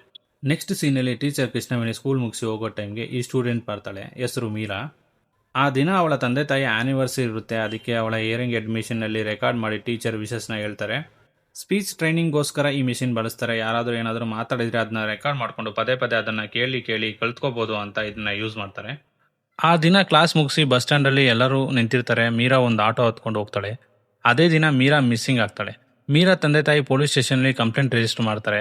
ಮೀರಾನ ಹತ್ತಿಸ್ಕೊಂಡು ಹೋದ ಆಟೋ ಬಗ್ಗೆ ಇನ್ವೆಸ್ಟಿಗೇಷನ್ ಸ್ಟಾರ್ಟ್ ಮಾಡಿದ ಅರುಣ್ ಟೀಚರ್ ಹತ್ರ ಬಂದು ಕೇಳಿದಾಗ, ನನಗೆ ಆಟೋ ಹಿಂದೆ ಮುಂದೆ ಏನು ಬರ್ದಿತ್ತು ಅಂತ ನೆನಪಿಲ್ಲ, ಅಷ್ಟಾಗಿ ಅಬ್ಸರ್ವ್ ಮಾಡಿಲ್ಲ, ಸೊ ನಂಬರೆಲ್ಲ ನೆನಪಿಲ್ಲ ಅಂತ ಹೇಳ್ತಾಳೆ. ಆಗ ಅರುಣ್, ಸರಿ ನಮ್ಮ ಜೊತೆ ಬನ್ನಿ, ಏರಿಯಾದಲ್ಲಿರೋ ಆಟೋ ಎಲ್ಲ ಸರ್ಚ್ ಮಾಡೋಣ ಅಂತ ಕೇಳ್ತಾನೆ. ಅದಕ್ಕೆ ಟೀಚರ್, ನಾನು ನಂಬ್ಕೊಂಡು ಒಂದು ಮಗು ಇದೆ, ಅವಳು ಸ್ಕೂಲ್ ಹತ್ರ ವೆಯ್ಟ್ ಮಾಡ್ತಿರ್ತಾಳೆ, ನನಗೆ ಇದಕ್ಕೆಲ್ಲ ಸಮಯ ಇಲ್ಲ, ಅವಳನ್ನು ನೋಡಬೇಕು ಅಂತ ಹೇಳಿ ಇನ್ವೆಸ್ಟಿಗೇಷನ್ ಕೋಆಪ್ರೇಟ್ ಮಾಡದೆ ಹೋಗ್ತಾಳೆ. ನೆಕ್ಸ್ಟ್ ಸೀನಲ್ಲಿ ಆ ಪುಟ್ಟ ಹುಡುಗಿ ಕಾಯಲ್ ಜೊತೆ ಟೀಚರ್ ಬಸ್ಗೆ ಅಂತ ವೆಯ್ಟ್ ಮಾಡಬೇಕಾದ್ರೆ ಆಟೋದಲ್ಲಿ 3 ಜನ ಬಂದು, ಬನ್ನಿ ಮೇಡಮ್ ಆಟೋ ಹತ್ತಿ ಅಂತಾರೆ. ಟೀಚರ್ ಬೇಡ ಅಂದರೂ ಫಾಲೋ ಮಾಡ್ತಿರ್ತಾರೆ. ಅವರಿಂದ ತಪ್ಪಿಸ್ಕೊಂಡು ಹೋಗ್ಬೇಕಾದ್ರೆ ದಾರಿಲಿ ಅರುಣ್ ಸಿಕ್ಕಿ ಅವರಿಗೆಲ್ಲ ಹೊಡೆದು ಟೀಚರ್ನ ಕಾಪಾಡ್ತಾನೆ. ಇಲ್ಲಿಂದ ಅವರ ಸ್ನೇಹ ಬೆಳೆಯುತ್ತೆ, ಸ್ನೇಹ ಪ್ರೀತಿಗೆ ತಿರುಗುತ್ತೆ. ಅರುಣ್ ಟೀಚರ್ನ ಮತ್ತು ಕಾಯಲ್ನ ಮನೆಗೆ ಬಿಡ್ತಾನೆ. ಆಗ ಟೀಚರ್, ನಾವು ಆಟೋ ಬಗ್ಗೆ ನಾಳೆ ಎಲ್ಲ ಕಡೆ ನೋಡೋಣ ಅಂತ ಹೇಳಿ ಇನ್ವೆಸ್ಟಿಗೇಷನ್ಗೆ ಕೋಆಪ್ರೇಟ್ ಮಾಡೋಕ್ಕೆ ಒಪ್ಕೋತಾಳೆ. ಹೀಗೆ ಒಂದು 4-5 ದಿನ ಕಳೆದ ಮೇಲೆ ಟೀಚರ್ ಮನೆ ಹತ್ರ ಇದ್ದಾಗ ಒಂದು ಕ್ರಿಸ್ಮಸ್ ಸ್ಟಾರ್ನ ನೋಡಿ ಆ ದಿನ ಆಟೋ ಹಿಂದೆ ಏನಿತ್ತು ಅಂತ ನೆನಪಾಗುತ್ತೆ. ಯಾಕಂದ್ರೆ ಅದರಲ್ಲೂ ಒಂದು ಸ್ಟಾರ್ ಮಾರ್ಕ್ ಇರುತ್ತೆ ಮತ್ತೆ ರೇಸ್ ಅಂತ ಬರ್ದಿರುತ್ತೆ. ಈ ಕಡೆ ಅರುಣ್ ತನ್ನ ಬೈಕ್ ಪಂಚರ್ ಆಯಿತು ಅಂತ ತನ್ನ PC ಜೊತೆ ಆಟೋದಲ್ಲಿ ಹೋಗ್ತಿರ್ತಾನೆ. ಆಗ ಈ ಹಿಂದೆ ಆದ 2 ಮರ್ಡರ್ ಪ್ಯಾಟರ್ನ್ ತರನೇ ಮೀರಾ ಅನ್ನೋ ಹುಡುಗಿ ಮರ್ಡರ್ ಆಗಿ ಪಬ್ಲಿಕ್ ಪ್ಲೇಸ್ನಲ್ಲಿ ಬಾಡಿ ಬಿಸಾಕಿದೆ ಅಂತ PCಗೆ ಹೇಳ್ತಾ ಆಟೋದಲ್ಲಿ ಆ ಸ್ಪಾಟ್ಗೆ ಹೋಗ್ತಾನೆ. ಆಗ ಟೀಚರ್ ಕಾಲ್ ಮಾಡಿ ಅವತ್ತು ಮೀರಾನ ಕರ್ಕೊಂಡು ಹೋದ ಆಟೋ ಹಿಂದೆ ಸ್ಟಾರ್ ಮಾರ್ಕ್ ಇತ್ತು ಮತ್ತೆ ರೇಸ್ ಅಂತ ಬರ್ದಿತ್ತು ಅಂತ ಹೇಳ್ತಾರೆ. ನೋಡಿದ್ರೆ ಅದೇ ಆಟೋದಲ್ಲಿ ಅರುಣ್ ಮತ್ತೆ PC ಬಂದಿದ್ದಾರೆ. ಆ ಆಟೋ ಇವ್ರನ್ನ ಬಿಟ್ಟು ಹೋಗ್ತಾ ಇದ್ದೆ. ಅದನ್ನು ನೋಡಿದ ಅರುಣ್ ಇಮಿಡಿಯೇಟ್ ಆಗಿ ಹೋಗಿ ಆ ಆಟೋನ ಕ್ಯಾಚ್ ಮಾಡ್ತಾನೆ. ಆಟೋ ಡ್ರೈವರ್ನ ಸ್ಟೇಷನ್ಗೆ ಕರ್ಕೊಂಡು ಹೋಗಿ ರಿಮ್ಯಾಂಡ್ ಎತ್ತಿ ಬಾಯಿ ಬಿಡಿಸಿದಾಗ, ನಾನು ಯಾವ ಕೊಲೆನೂ ಮಾಡಿಲ್ಲ ಸರ್, ಬರೀ ಹುಡುಗಿರ್ನ ರೇಗಿಸ್ತೀನಿ ಅಷ್ಟೇ ಅಂತಾನೆ. ಅದಕ್ಕೆ ಇನ್ನಷ್ಟು ಹೊಡಿತಾರೆ. ಆಮೇಲೆ ಮೀರನ್ನ ಕರ್ಕೊಂಡೋಗಿ ಎಲ್ಲಿ ಬಿಟ್ಟೆ ಅಂತ ಕೇಳಿದಾಗ ಟೀಚರ್ ಶೋಭರಾಜ್ ಮನೆಗೆ ಬಿಟ್ಟೆ ಸ್ಕೂಲ್ ಹುಡುಗಿರನ್ನ ಕರ್ಕೊಂಡೋಗಿ ಅವನ ಮನೆಗೆ ಬಿಟ್ಟರೆ ನನಗೆ ದುಡ್ಡು ಕೊಡ್ತಾನೆ, ಅದರಿಂದ ಆಚೆಗೆ ಆ ಹುಡುಗಿರನ್ನ ಇಟ್ಕೊಂಡು ಏನು ಮಾಡ್ತಾನೆ ಆ ಮನುಷ್ಯ ಅಂತ ನನಗೆ ಗೊತ್ತಿಲ್ಲ ಅಂತ ಹೇಳ್ತಾನೆ. ಅವನಿಂದನೇ ಶೋಭರಾಜ್ ಮನೆ ಅಡ್ರೆಸ್ ತೊಗೊಂಡು ಅವನು ಸ್ಕೂಲಲ್ಲಿ ಇದ್ದಾಗ ಮನೆಗೆ ಹೋದರೆ ಅವನ ಫೋಟೋ ನೋಡಿ ಅರುಣ್ ಬಾವ ಇವನ ಸ್ಕೂಲಲ್ಲಿ ನಮ್ಮ ಅಮ್ಮ ಕೂಡ ಓದ್ತಾ ಇರೋದು ಅಂತಾನೆ. ಮನೇಲಿ ಹುಡುಕಾಟ ನಡೆಸಿದಾಗ ಮೀರಾ ಸ್ಕೂಲ್ ಬ್ಯಾಗ್ ಸಿಗುತ್ತೆ, ಡ್ರಾಯರ್ ತೆಗೆದು ನೋಡಿದ್ರೆ ಆ ಗಿಫ್ಟ್ ಬಾಕ್ಸ್ ಅದರೊಳಗಡೆ ಇರೋ ಗೊಂಬೆ ಸಿಗುತ್ತೆ. ಈಗ ಪೊಲೀಸ್ನವ್ರಿಗೂ ಸ್ಕೂಲ್ಗೆ ಹೋಗೋಣ ಅಂತ ಹೋಗ್ತಿರ್ತಾರೆ. ಈ ಕಡೆ ಸ್ಕೂಲ್ನಲ್ಲಿ ಶೋಭರಾಜ್ ಅರುಣ್ ಅಕ್ಕನ ಮಗಳು ಅಮ್ಮಗೂ ಕೂಡ ನಿನ್ನನ್ನು ಈ ವರ್ಷ ಫೇಲ್ ಮಾಡ್ತೀನಿ ಅಂತ ಎದುರಿಸ್ಕೊಂಡು ಟಾರ್ಚರ್ ಮಾಡ್ತಿರ್ತಾನೆ. ಅವಳನ್ನು ಕೂಡ ತನ್ನ ಲೈಂಗಿಕ ಆಸೆಗೆ ಸಹಕಾರ ಕೊಡುವಂತ ಒತ್ತಾಯಿಸ್ತಿರ್ತಾನೆ. ಅದೇ ಟೈಮ್ಗೆ ಅರುಣ್ ಕ್ಲಾಸ್ ರೂಮ್ಗೆ ಬಂದು ಚೆನ್ನಾಗಿ ಹೊಡೆದು ಎಳ್ಕೊಂಡು ಹೋಗ್ತಾನೆ. ಆಸ್ಪತ್ರೆಯಲ್ಲಿ ಯಾಕೆ ಹೀಗೆ ಮಾಡ್ತಿದ್ಯಾ ಅಂತ ವಿಚಾರಣೆ ಮಾಡಿದ್ರೆ, ನಿಮಗೆ ಒಂಟಿತನದ ನೋವು ಹೇಗಿರುತ್ತೆ ಅಂತ ಗೊತ್ತಾ? ಇಷ್ಟ ಇಲ್ಲದೆ ಇರೋ ಕೆಲಸ ಮಾಡಿಕೊಂಡು ಬೆಳಗ್ಗೆ ಎದ್ದಾಗಿಂದಲೂ ಹಿಡಿದು ರಾತ್ರಿ ಮಲಗೋವರೆಗೂ ಯಾರು ನಮ್ಮನ್ನು ಕೇರ್ ಮಾಡೋದಿಲ್ಲ ಅಂದರೆ ಎಷ್ಟು ಬೇಜಾರಾಗುತ್ತೆ ಗೊತ್ತಾ? ಒಂದೇ ಥರ ಲೈಫು, ಯಾವ ಮಜಾನೂ ಇಲ್ಲ. ಲೈಫ್ ಅಂದೇ ಒಂದು ಎಕ್ಸೈಟ್ಮೆಂಟ್ ಇರಬೇಕು, ಅದಕ್ಕೋಸ್ಕರ ಈಗ ಮಾಡಿದೆ ಅಂತ ಹೇಳಿದ ತಕ್ಷಣನೇ ಕಪಾಳೆ ಕೊಡೋದು, ಅದಕ್ಕಾಗಿ ಹೆಣ್ಣು ಮಕ್ಕಳನ್ನ ಕೊಲ್ತೆ ಅಂತ ಹೊಡಿತಾರೆ. ಆಗ ಶೋಭರಾಜ್ ನಾನು ಯಾರನ್ನು ಕೊಂದಿಲ್ಲ ಅಂತ ಹೇಳ್ತಾನೆ. ಆಗ ಅರುಣ್, ನೀನು ಆ ದಿನ ಮೀರನ ಆಟೋದಲ್ಲಿ ನಿಮ್ಮ ಮನೆಗೆ ಕರೆಸ್ಕೊಂಡು ಹೋಗಿದ್ದು ನನಗೆ ಗೊತ್ತು ಅಂದಾಗ ಶೋಭರಾಜ್, ಮೀರಾ ನನ್ನ ಟ್ಯೂಷನ್ಗೆ ಬರ್ತಾ ಇದ್ದ ಹುಡುಗಿ. ಆ ದಿನ ಮೀರೋ ಆಟೋದಲ್ಲಿ ಬರಬೇಕಾದ್ರೆ ನಾನು ನಾರ್ಮಲ್ ಪ್ಯಾಸೆಂಜರ್ ತರ ಅಡ್ಡ ಹಾಕಿ ಆಟೋ ಹತ್ತಿದೆ. ನಂತರ ಅವಳನ್ನ ನಮ್ಮ ಮನೆಗೆ ಬಾ, ನನ್ನ ವೈಫ್ನ ಪರಿಚಯ ಮಾಡಿಸ್ತೀನಿ ಅಂತ ಕರ್ಕೊಂಡು ಹೋದೆ. ಅವಳನ್ನ ಹಾಲಲ್ಲಿ ಕೂರಿಸಿ ನಾನು ಜ್ಯೂಸ್ ಮಾಡ್ಕೊಂಡು ಬರ್ತೀನಿ ಅಂತ ಅಡುಗೆ ಮನೆಗೆ ಹೋದಾಗ ಜ್ಯೂಸಲ್ಲಿ ಟ್ಯಾಬ್ಲೆಟ್ ಹಾಕಿದ್ದನ್ನು ನೋಡಿ ಬ್ಯಾಗ್ನ ಕೂಡ ಮನೆಯಲ್ಲೇ ಬಿಟ್ಟು ಓಡಿ ಹೋಗ್ಬಿಟ್ಲು. ನಾನು ಆಚೆ ಬಂದು ನೋಡೋ ಅಷ್ಟರಲ್ಲಿ ಅವಳು ಇರಲಿಲ್ಲ, ಆದರೆ ನನ್ನ ಕಾಂಪೌಂಡ್ ಮೇಲೆ ಈ ಗಿಫ್ಟ್ ಬಾಕ್ಸ್ ಇತ್ತು ಅಂತ ಹೇಳ್ತಾನೆ. ಆಗ ಪೊಲೀಸ್ನವರು ಕೊಲೆಗಳನ್ನ ನೀನೇ ಮಾಡಿ ಈಗ ಸುಳ್ಳು ಹೇಳ್ತಾ ಇದೆಯಾ, ನೀನು ಸುಳ್ಳು ಹೇಳಿದ್ರೆ ನಾವು ನಂಬ್ಕೋತೀವಿ ಅನ್ಕೊಂಡಿದ್ಯಾ ಅಂತ ಓಡಿತಾರೆ. ಆಗ ಶೋಭರಾಜ್, ಸುಳ್ಳು ಕೇಸ್ಗಳನ್ನ ನನ್ನ ಮೇಲೆ ಹಾಕಿ ನೀವು ಕೇಸ್ ಕ್ಲೋಸ್ ಮಾಡಬೇಕು ಅಂದ್ಕೊಂಡಿದ್ದೀರಾ ಅಂತಾನೆ. ಆಗ ಅಲ್ಲಿಗೆ ಪೊಲೀಸ್ ಅವರ ಹೈಯರ್ ಆಫೀಸರ್ ಬರ್ತಾರೆ. ಅವ್ರ ಹತ್ರ ಈ ಕೊಲೆಗಳನ್ನ ತಾನೇ ಮಾಡಿದೆ ಅಂತ ಒಪ್ಕೊಂಡ್ರೆ ಅವನಿಗೆ ಖಂಡಿತ ಗಲ್ಲು ಶಿಕ್ಷೆ ಆಗುತ್ತೆ ಅಂತ ಗೊತ್ತಿದೆ, ಅದಕ್ಕೋಸ್ಕರ ಸುಳ್ಳು ಹೇಳ್ತಿದ್ದಾನೆ. ಅವನು ಹಾಸ್ಪಿಟ್ಲಿಂದ ಡಿಸ್ಚಾರ್ಜ್ ಆದ್ಮೇಲೆ 3rd ಡಿಗ್ರಿ ಟ್ರೀಟ್ಮೆಂಟ್ ಕೊಟ್ಟು ಬಾಯಿ ಬಿಡಿಸೋಣ ಅಂತ ಹೇಳ್ತಿರ್ತಾರೆ. ನೆಕ್ಸ್ಟ್ ಸೀನಲ್ಲಿ ಇಷ್ಟು ದಿನ ಹುಡುಕ್ತಿದ್ದ ಕೊಲೆಗಾರ ಸಿಗ್ದ, ಇನ್ನು ಯಾವುದೇ ಟೆನ್ಷನ್ ಇಲ್ಲ ಅಂತ ಆ ದಿನ ಅರುಣ್ ಅಮ್ಮು ಬರ್ತ್ಡೇ ಸೆಲೆಬ್ರೇಷನ್ ಮಾಡ್ಕೊಂಡು ಜಾಲಿಯಾಗಿರ್ತಾನೆ. ಆಗ ಅರುಣ್ಗೆ ಹಾಸ್ಪಿಟಲಿಂದ ಒಂದು ಕಾಲ್ ಬರುತ್ತೆ. ಹೋಗಿ ನೋಡಿದ್ರೆ ಶೋಭರಾಜ್ ಹಾಸ್ಪಿಟಲಲ್ಲಿ ಅರುಣ್ ಫ್ರೆಂಡ್ ವೆಂಕಟ್ಗೆ ಗನ್ ಪಾಯಿಂಟ್ ಇಟ್ಟು ಪೊಲೀಸರನ್ನ ಎದುರಿಸ್ತಾ ಎಸ್ಕೇಪ್ ಆಗೋಕೆ ಟ್ರೈ ಮಾಡ್ತಾ ಇರ್ತಾನೆ. ತಪ್ಪು ಮೇಲೆ ತಪ್ಪು ಮಾಡಬೇಡ ಅಂತ ಪೊಲೀಸ್ನವರು ಎಷ್ಟು ವಾರ್ನಿಂಗ್ ಕೊಟ್ಟರು ನನಗೆ ಗೊತ್ತು, ನಾನು ಮಾಡದೇ ಇರೋ ಕೊಲೆಗಳ ಕೇಸ್ನ ನನ್ನ ಮೇಲೆ ಹಾಕಿ ನನ್ನನ್ನು ಹೇಗಿದ್ರು ಎನ್ಕೌಂಟರ್ ಮಾಡಿ ಸಾಯಿಸ್ಬಿಡ್ತೀರಾ, ನಾನೀಗ ಹೋಗಲೇಬೇಕು ಅಂತ ಆಟ ಮಾಡ್ತಾನೆ. ಅರುಣ್ ಅಲ್ಲಿಗೆ ಬಂದ ತಕ್ಷಣ ತಲೆ ಓಡಿಸಿ ಅವನು ವೆಂಕಟ್ನ ಲಿಫ್ಟ್ ಒಳಗಡೆ ಕರ್ಕೊಂಡು ಹೋಗೋ ಮುಂಚೆನೆ ತಾನು ಲಿಫ್ಟ್ ಒಳಗಡೆ ಸೇರಿಕೊಂಡು ಶೋಭರಾಜ್ನ ಶೂಟ್ ಮಾಡಿ ವೆಂಕಟ್ನ ಕಾಪಾಡ್ತಾನೆ. ಈಗ ಮನೆಯಿಂದ ಕಾಲ್ ಬರುತ್ತೆ. ಹೋಗಿ ನೋಡಿದ್ರೆ ಅಲ್ಲಿ ತನ್ನ ಅಕ್ಕನ ಮಗಳು ಅಮ್ಮು ಬರ್ತಡೇ ದಿನನೇ ಮಿಸ್ ಆಗಿದ್ದಾಳೆ. ಅರುಣ್ ಅಲ್ಲಿ ಹೋಗಿ ನೋಡಿದ್ರೆ ಅವರ ಮನೆ ಕಾಂಪೌಂಡ್ ಮೇಲೆ ಆ ಗಿಫ್ಟ್ ಬಾಕ್ಸ್ ಇದೆ. ಸೊ ಅಲ್ಲಿಗೆ ಶೋಭರಾಜ್ ಕಿಲ್ಲರ್ ಅಲ್ಲ ಅಂತ ಗೊತ್ತಾಗುತ್ತೆ. ಅರುಣ್ ಅಕ್ಕ ಭಾವ ತುಂಬ ಅಪ್ಸೆಟ್ ಆಗಿದ್ದಾರೆ. ಅರುಣ್ ತಾಳ್ಮೆಯಿಂದ ಯೋಚನೆ ಮಾಡಿ ಬರ್ತ್ಡೇ ಫಂಕ್ಷನಲ್ಲಿ ಒಬ್ಬ ಹುಡುಗ ಹ್ಯಾಂಡಿಕ್ಯಾಮಲ್ಲಿ ಶೂಟ್ ಮಾಡ್ತಿರೋದನ್ನ ನೆನೆಸ್ಕೊಂಡು ಅವನ ಹ್ಯಾಂಡಿಕ್ಯಾಮಲ್ಲಿ ವೀಡಿಯೋ ನೋಡಿದ್ರೆ ಅಮ್ಮು ಹೊರಗಡೆ ಯಾರ ಜೊತೆ ಮಾತಾಡ್ಕೊಂಡು ನಿಂತಿರೋ ಕಾಣಿಸುತ್ತೆ, ಆದರೆ ಯಾರು ಅಂತ ಕಾಣಿಸಲ್ಲ. ಆ ವಿಡಿಯೋ ಮಾಡಿದ ಹುಡುಗನ ಕೇಳಿದ್ರೆ ಅವಳ ಕ್ಲಾಸ್ಮೇಟ್ ಅಂತ ಹೇಳ್ತಾನೆ. ಹೋಗಿ ಆ ಹುಡುಗನ ಹತ್ರ ಕೇಳಿದ್ರೆ ಬರ್ತ್ಡೇ ದಿನ ಪ್ರಪೋಸ್ ಮಾಡಿದ್ರೆ ಒಪ್ಕೋತಾಳೆ ಅಂತ ಪ್ರಪೋಸ್ ಮಾಡೋಕೆ ಹೋದೆ, ಅಷ್ಟೊತ್ತಿಗೆ ವ್ಯಾನ್ ಬಂತು ಅಂತ ನಾನು ಅಲ್ಲಿಂದ ಬಂದುಬಿಟ್ಟೆ ಅಂತ ಹೇಳ್ತಾನೆ. ಆ ವ್ಯಾನ್ ಬಗ್ಗೆ ಡೀಟೇಲ್ ಕೇಳಿದಾಗ ನನಗೆ ಕತ್ತಲಲ್ಲಿ ಅಷ್ಟು ಸ್ಪಷ್ಟವಾಗಿ ಕಾಣಿಸಲಿಲ್ಲ, ಒಳಗಡೆ ಯಾರಿದ್ರು ಅಂತ ನನಗೆ ಗೊತ್ತಾಗಿಲ್ಲ, ನಾನು ಯಾರೋ ರಿಲೇಟಿವ್ಸ್ ಇರ್ಬೋದು ಅಂತ ಅಂದ್ಕೊಂಡೆ ಅಂತಾನೆ. ಅರುಣ್ ಪೊಲೀಸ್ ಫೋರ್ಸ್ ಯೂಸ್ ಮಾಡಿ ಆ ದಾರಿಲಿ ಎಲ್ಲ ವೆಹಿಕಲ್ಸ್ಗಳನ್ನ ಚೆಕ್ ಮಾಡಿಸ್ತಾನೆ, ಆದರೆ ಏನೂ ಸಿಗಲ್ಲ. ಅರುಣ್ ಭಾವಗೆ ತುಂಬ ದುಃಖ ಆಗ್ತಿದೆ. ಮಗಳು ಮಿಸ್ ಆಗಿ ಈಗಾಗಲೇ 2 ದಿನ ಆಗಿದೆ. ನನ್ನ ಮಗಳು ನನ್ನ ಸಿಗ್ನೇಚರ್ ಫೋರ್ಜರಿ ಮಾಡಿದವಳು ತುಂಬ ಸ್ಮಾರ್ಟ್, ಅವಳು ಹೇಗಾದರೂ ಮಾಡಿ ಕಿಡ್ನಾಪರಿಂದ ಎಸ್ಕೇಪ್ ಆಗ್ತಾಳೆ ಅಂತ ಅಳುತ್ತಾ ಅರುಣ್ ಹತ್ರ ಹೇಳ್ತಿರ್ತಾರೆ. ಆಗ ಅರುಣ್ ಅವರ ಕಾರ್ ಡಿಕ್ಕಿಲಿ ಕವರ್ ಆಚೆ ಬಂದಿದೆ ಅಂತ ಒಂದ್ಸಲ ತೆಗೆದು ನೋಡಿದ್ರೆ ಒಳಗಡೆ ಅಮ್ಮು ಡೆಡ್ ಬಾಡಿ ಬಿದ್ದಿದೆ. ತಕ್ಷಣ ಅರುಣ್ಗೆ ಎಲ್ಲಿಲ್ಲದ ಸಂಕಟ ಆಗಿಬಿಡುತ್ತೆ. ತನ್ನ ಕಣ್ಣನ್ನು ನಂಬೋದೋ ಬೇಡವೋ ಒಂದೂ ಗೊತ್ತಾಗ್ತಿಲ್ಲ. ಭಾವನಿಗೆ ಗೊತ್ತಾಗದೆ ಇರಲಿ ಅಂತ ಅದನ್ನು ನೋಡದೇ ಇರೋ ಥರ ಕಾರ್ ಡಿಕ್ಕಿನ ಕ್ಲೋಸ್ ಮಾಡ್ತಾನೆ. ಆದರೆ ಅವ್ರ ಭಾವ ಅರುಣ್ ಕಣ್ಣಲ್ಲಿ ನೀರು ತುಂಬಿಕೊಂಡು ಡಿಕ್ಕಿ ಕ್ಲೋಸ್ ಮಾಡೋದನ್ನ ನೋಡಿ ಅವನ ಭಾವ ಡಿಕ್ಕಿ ತೆಗೆದು ನೋಡಬೇಕು ಅಂತ ಬಂದರೆ ಅರುಣ್ ನೋಡಬೇಡಿ ಅಂತ ತಡೀತಿದ್ದಾನೆ. ಎಷ್ಟು ಡಿಕ್ಕಿ ತೆಗಿಬೇಡಿ ಅಂತ ತಡೆದರೂ ಹೋಗಿ ಡಿಕ್ಕಿ ತೆಗೆದು ನೋಡಿದೆ ತಕ್ಷಣ ತಂದೆಗೆ ದುಃಖ ತಡೆಯೋಕ್ಕಾಗದೆ ಕುಸಿದು ಬಿಡ್ತಾರೆ. ನೆಲದಲ್ಲಿ ಕೂತು ಒದ್ದಾಡ್ತಾ ಮಗಳ ಹೆಸರು ಹೇಳ್ಕೊಂಡು ಅಳ್ತಿರ್ತಾರೆ. ಅದೇ ಟೈಮ್ಗೆ ಅವರ ಹೆಂಡತಿ ಬಂದರೆ ಏನೂ ಆಗಿಲ್ಲ ಅನ್ನೋ ಥರ ನಟಿಸಿ ಹೆಂಡತಿಗೆ ಅಮ್ಮು ಬರ್ತಡೆ ಅಂತ ಡಾಲ್ ತಂದಿದೆ, ಅದನ್ನು ನೋಡಿ ಅಳ್ತಿದ್ದಾನೆ ಅಂತ ಹೇಳಿ ವಾರ್ಡೆ ಕಳಿಸಿ ಬಾಡಿನ ಗೌರ್ಮೆಂಟ್ ಮಾರ್ಚುರಿಗೆ ತೊಗೊಂಡೋಗ್ತಾರೆ. ನೆಕ್ಸ್ಟ್ ಸೀನಲ್ಲಿ ಹ್ಯೂಮನ್ ರೈಟ್ಸ್ ಕಮಿಟಿಯಿಂದ ACPಗೆ ಆ ಶೋಭರಾಜ್ ಮೇಲೆ ಗನ್ ಫೈರ್ ಆಗಿರೋದು, ಸ್ಕೂಲಲ್ಲಿ ಅವನ ಎದುರಿಸೋಕೆ ಫೈರ್ ಮಾಡಿರೋದು, ಇದನ್ನೆಲ್ಲ ಕ್ವೆಶನ್ ಮಾಡಿ ಕ್ಲಾಸ್ ತೊಗೊಂಡು ಅರುಣ್ನ 3 ತಿಂಗಳು ಸಸ್ಪೆಂಡ್ ಮಾಡ್ತಾರೆ. ಡ್ಯೂಟಿಯಿಂದ ಸಸ್ಪೆಂಡ್ ಮಾಡಿದ್ದು ಅರುಣ್ಗೆ ತುಂಬ ಅಪ್ಸೆಟ್ ಮಾಡುತ್ತೆ. ನಾನು ಪೊಲೀಸಾಗಿ ಇಟ್ಕೊಂಡು ಏನೂ ಮಾಡೋಕ್ಕಾಗಿಲ್ಲ ಅನ್ನೋ ಫ್ರಸ್ಟ್ರೇಷನಲ್ಲಿ ತನ್ನ ಗರ್ಲ್ಫ್ರೆಂಡ್ ಮನೇಲಿ ಎಲ್ಲ ಒಡೆದು ಹಾಕಿ ಡಿಸ್ಟರ್ಬ್ ಆಗಿ ನನ್ನವರನ್ನೇ ನಾನು ಕಾಪಾಡಿಕೊಳ್ಳೋಕ್ಕೆ ಆಗಲಿಲ್ಲ, ಇನ್ನು ಈ ಪೊಲೀಸಾಗಿ ಏನೂ ಪ್ರಯೋಜನ ಇಲ್ಲ ಅಂತ ಅವರ ಹುಡುಗಿ ಹತ್ರ ಮಾತಾಡ್ತಾ ಇದ್ದಾಗ ಕಾಯಲ್ಲಿ ಬಂದು ಅವಳ ಹಿಯರಿಂಗ್ ಹೆಡ್ಡಲ್ಲಿ ಅವನು ಮಾತಾಡಿದ್ನ ಅವನಿಗೆ ರಿಪೀಟ್ ಮಾಡಿ ಕೇಳಿಸ್ತಾಳೆ. ಅರುಣ್ ಇದರಲ್ಲಿ ಈ ಥರ ರೆಕಾರ್ಡಿಂಗ್ ಫ್ಯೂಚರ್ ಎಲ್ಲ ಇದೆಯಾ ಅಂತ ಕೇಳಿದಾಗ ಹೌದು, ಈ ಮಿಷಿನ್ ಮೀರನ ಇವಳಿಗೆ ಕೊಡಿಸಿದ್ದು ಅಂತ ಹೇಳ್ತಾಳೆ. ಅವಳ ಹತ್ರನೂ ಇದೇ ಥರ ಹಿಯರಿಂಗ್ ಹೆಡ್ ಇತ್ತು ಅಂತ ಹೇಳಿದಾಗ ತಕ್ಷಣ ಹೋಗಿ ಫಾರೆನ್ಸಿಕ್ ಡಿಪಾರ್ಟ್ಮೆಂಟಲ್ಲಿ ಮೀರಾ ಹಿಯರಿಂಗ್ ಹೆಡ್ ಇಸ್ಕೊಂಡು ರೆಕಾರ್ಡಿಂಗ್ ಪ್ಲೇ ಮಾಡಿದರೆ ಅದರಲ್ಲಿ ಆ ಕಿಲ್ಲರ್ ಅವಳಿಗೆ ಹೊಡೆದಾಗ ಟಾರ್ಚರ್ ಮಾಡಿದಾಗ ಮೀರಾ ಕಿರ್ಚಿರೋದು ನರಳಾಡಿರೋದು ಎಲ್ಲ ರೆಕಾರ್ಡ್ ಆಗಿರುತ್ತೆ. ಅವನು ವಾಯ್ಸ್ ಏನಾದರೂ ಇದೆ ಅಂತ ಗಮನ ಇಟ್ಟು ಕೇಳಿದರೆ ಅದರಲ್ಲಿ ಅವನು ಮಾತಾಡಿರಲ್ಲ, ಆದರೆ ಒಂದು ಮ್ಯೂಸಿಕ್ ಪ್ಲೇ ಆಗಿರುತ್ತೆ. ಆ ಮ್ಯೂಸಿಕ್ ಟ್ಯೂನ್ ತೊಗೊಂಡು ಹೋಗಿ ಒಬ್ಬ ಸಿನಿಮಾ ಮ್ಯೂಸಿಕ್ ಡೈರೆಕ್ಟರ್ ಹತ್ರ ಅದ್ರ ಬಗ್ಗೆ ಕೇಳಿದಾಗ ಆ ಮ್ಯೂಸಿಕ್ ಎಲ್ಲೂ ರಿಲೀಸ್ ಆದ ಹಾಗೆ ನನಗೆ ಕಂಡು ಬಂದಿಲ್ಲ, ಇದು ಮೆಕ್ಸಿಕನ್ ಇಂಡಿಯನ್ ಮಿಕ್ಸ್ ಸ್ಟೈಲ್ ಇದೆ, ನನಗೆ ಇದು ಆಂಗ್ಲೋ ಇಂಡಿಯನ್ ಫೀಲ್ ಕೊಡ್ತಾ ಇದೆ, ಇದನ್ನು ಪ್ಲೇ ಮಾಡಿರೋ ಸ್ಟೈಲ್ ನೋಡಿದ್ರೆ ನೀವು ಹುಡುಕ್ತಾ ಇರೋ ಸೈಕೋ ಒಬ್ಬ ಪಿಯಾನಿಸ್ಟ್ ಅಂತ ನನಗೆ ಅನಿಸುತ್ತೆ ಅಂತ ಹೇಳ್ತಾರೆ.